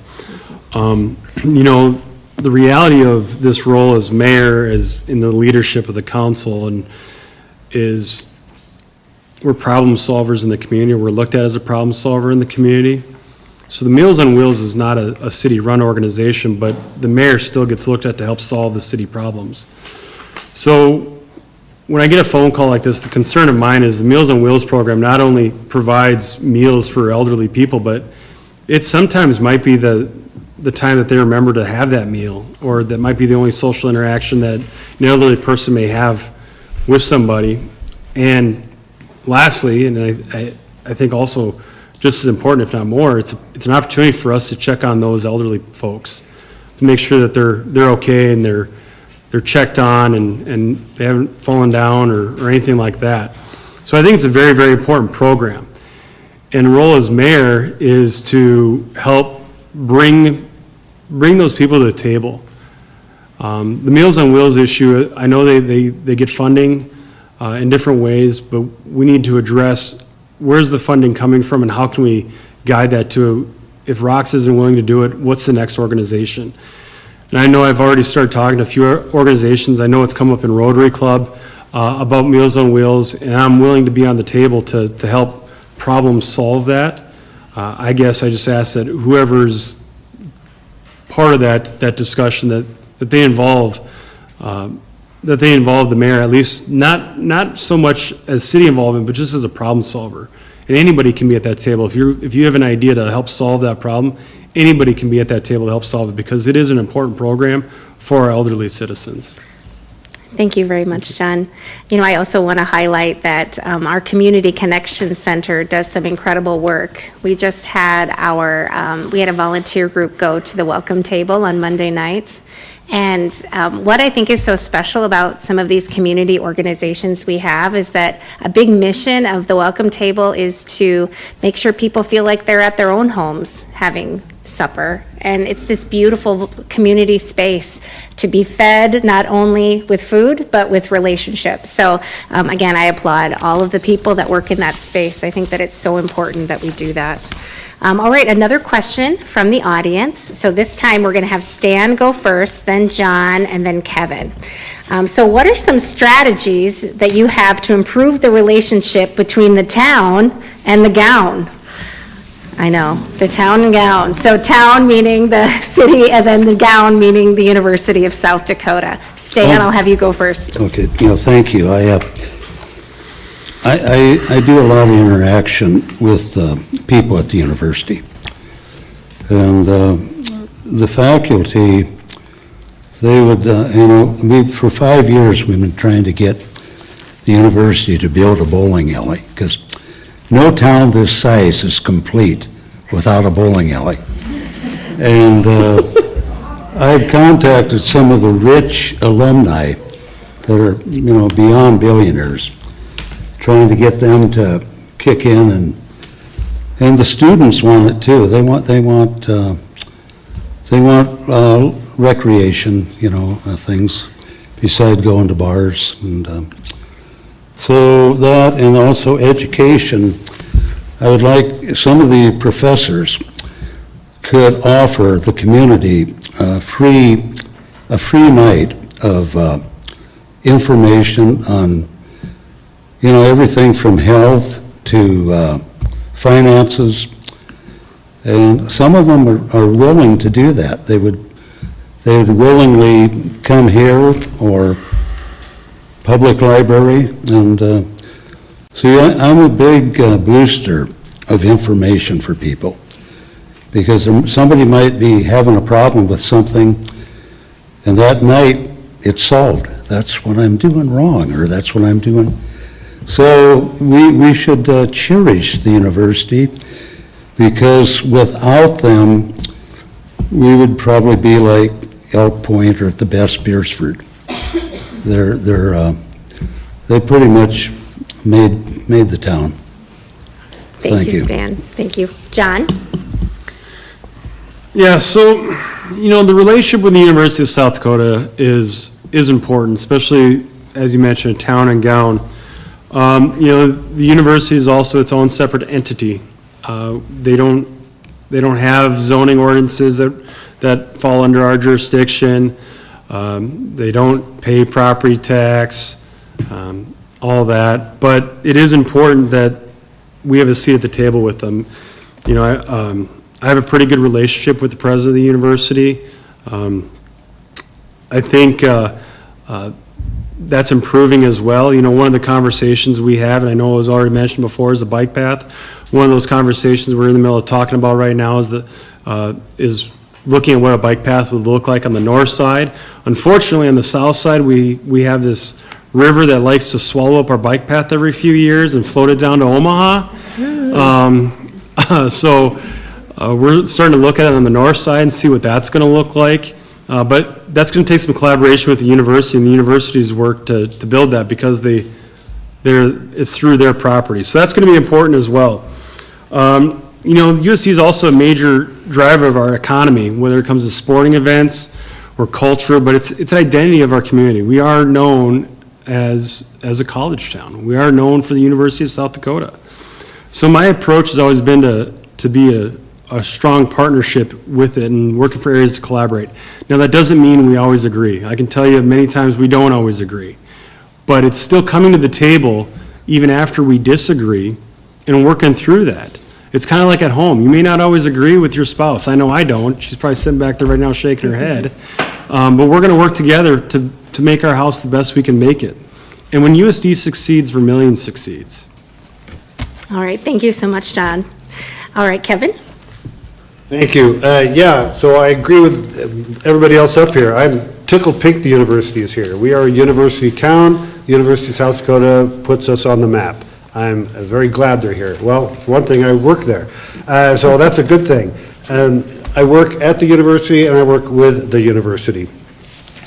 The University of South Dakota is super important, not just to Vermillion, but frankly to our greater community, to the world. We're educating students, and we're the flagship liberal arts university in our state. And we provide awesome students to change the world, to change themselves, change the world. I see a few faculty members who've added to our, become elected officials locally. So the university is great for us. Now, yes, like all marriages, sometimes we have our ups and downs, but we're in counseling. We all belong to something called the ICAP, the Integrated Community Action Planning Group. We meet once a month and we talk about our plans. We talk about what we're planning on doing so that the others in the group, the ICAP is the university, the city, the county, the K-12, and Sanford. And we talk about what we're planning on doing so that we can help the others, so we can adjust our plans as necessary.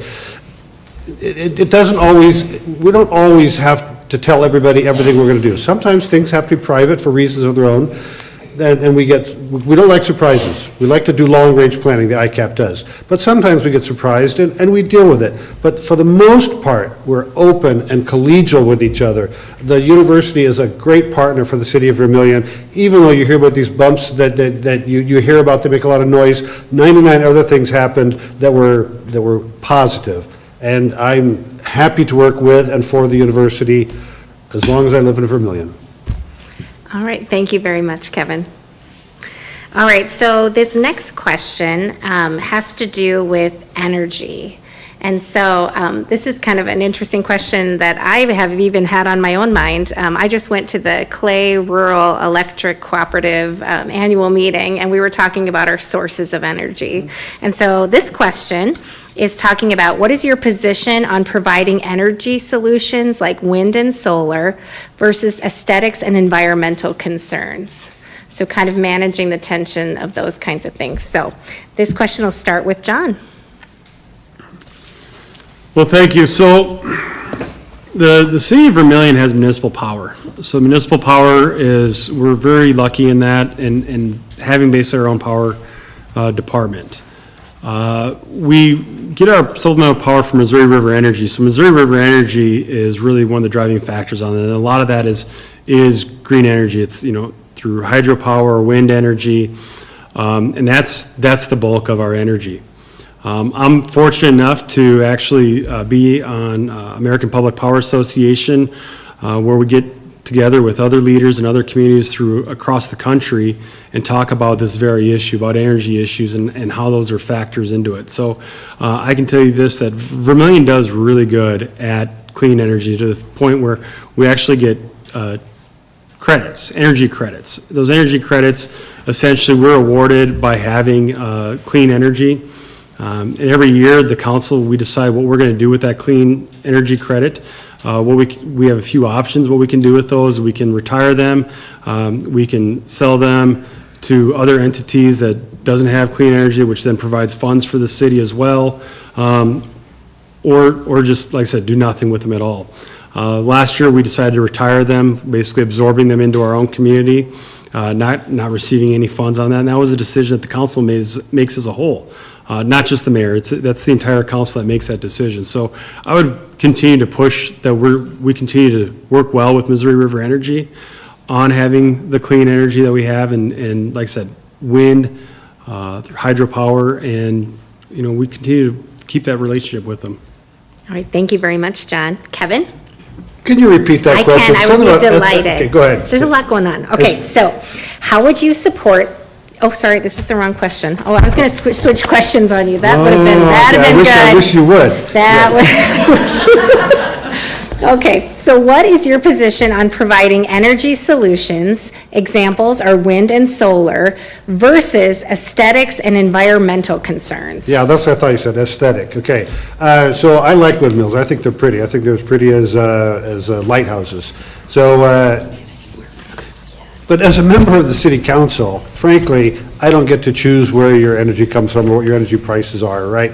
We have a public utilities commission that helps us with that, and the city has add-ons. But frankly, even though I might be in favor of green energy as a long-term solution and getting rid of fossil fuels and climate, all that, as a member of the city council, I wouldn't impose my views on clean energy if it raised your rates. I just can't do that. It's not my job to make your decisions for you. Now, there are options where you can ask the utilities to encourage the use, or energy is fungible. I love electricity, but all electricity is, when it comes to your house, is the same. The source of the electricity, where it came from, that you can influence on your own. But as a city council member, I would not attempt to influence your choice of energy sources. Our energy comes in and it goes to your house through our utilities, which, by the way, good job, John, getting them all buried, okay? There are no ice storms that are making us go have power outages. But no, I would not impose any kind of aesthetic or environmental wishes of my own on the entire city of Vermillion. Although, I mean, it's one vote out of 9, if, the votes might be there sooner or later.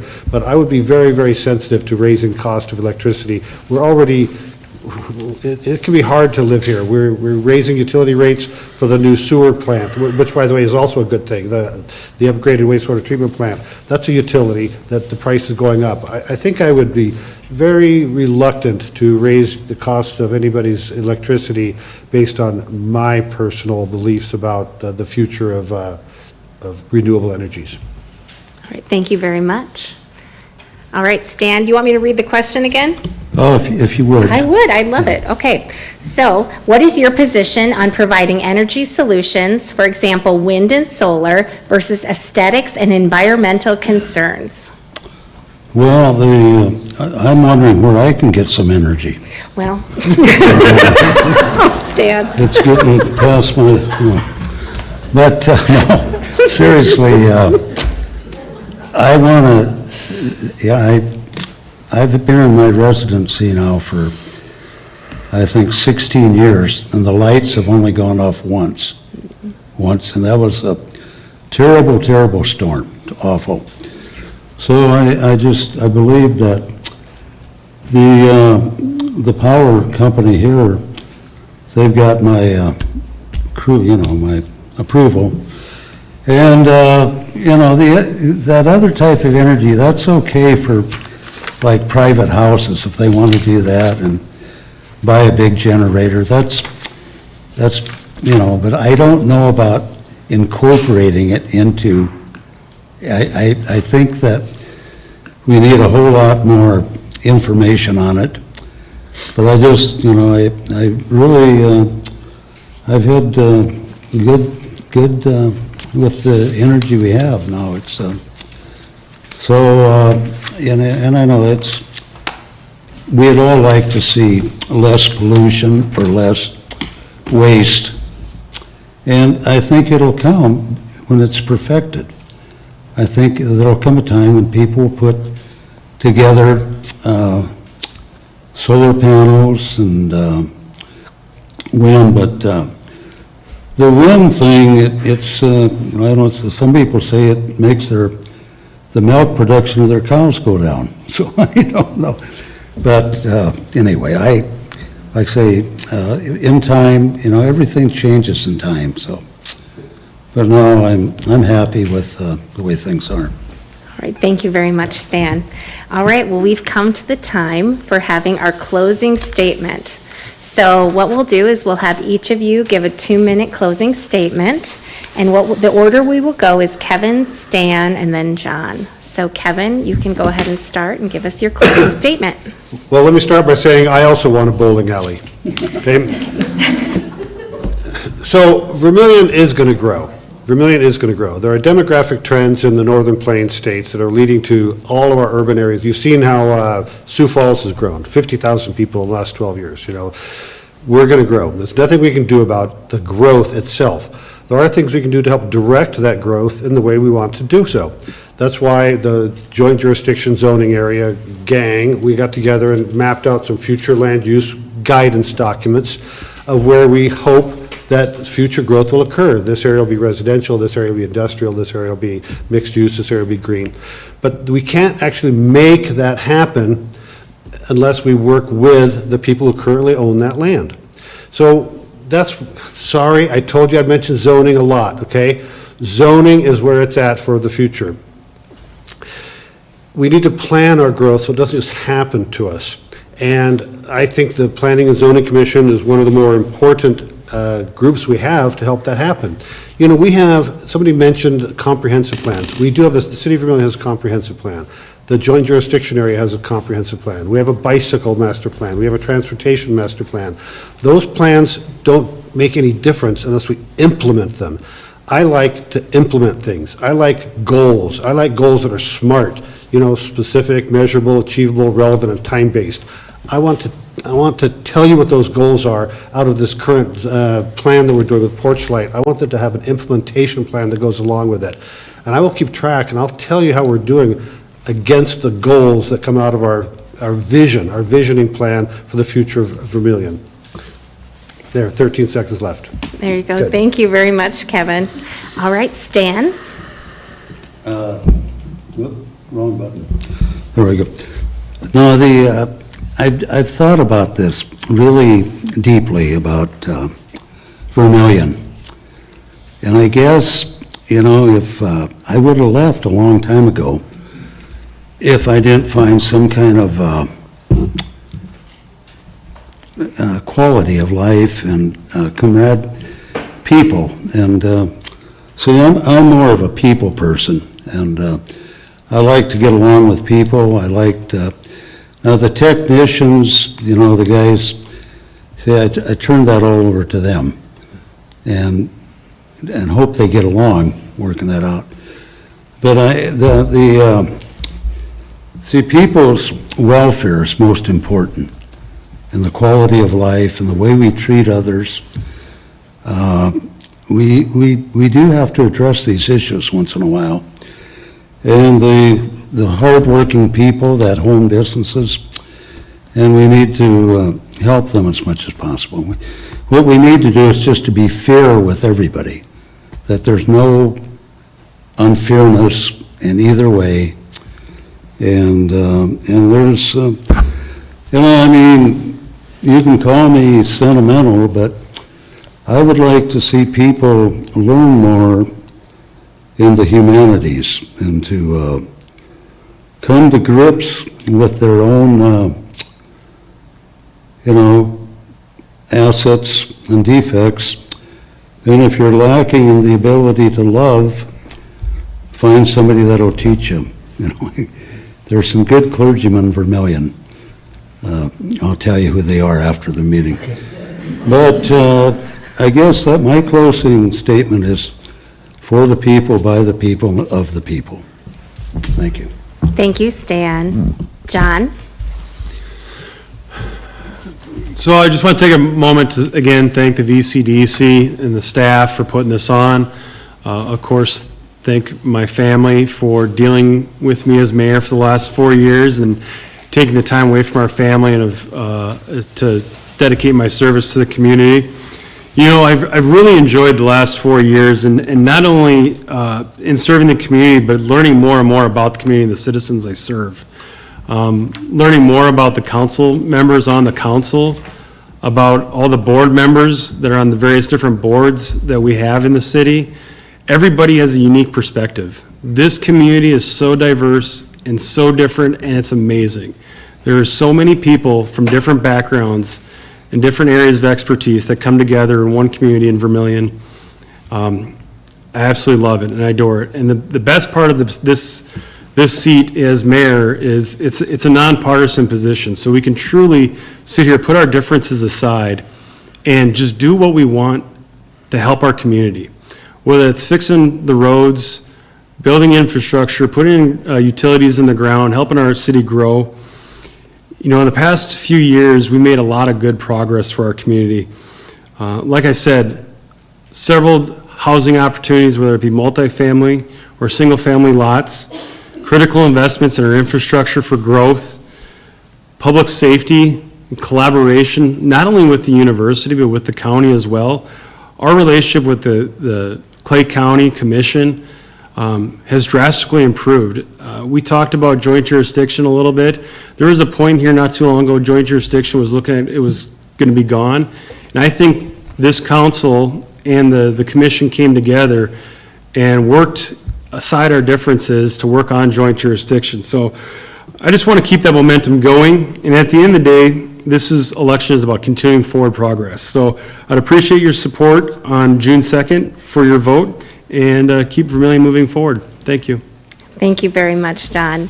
As we close our time today, a few things that have struck me. I think that whenever I hear forums like this, it kind of reminds me of the good words of Dr. Seuss that says, unless someone like you cares a whole awful lot, nothing is going to get better. It's not. So I want to thank each and every candidate that came today. I will tell you, I think it is so brave to run. And so please join me in thanking these candidates here and all of the candidates this evening for taking their time and sharing their insights with us. I want to remind you to please vote on June 2nd. We do live in a republic, and we know that it's so important to make sure that our voices are heard through our vote. So again, thank you so much. And again, please join me in thanking these candidates.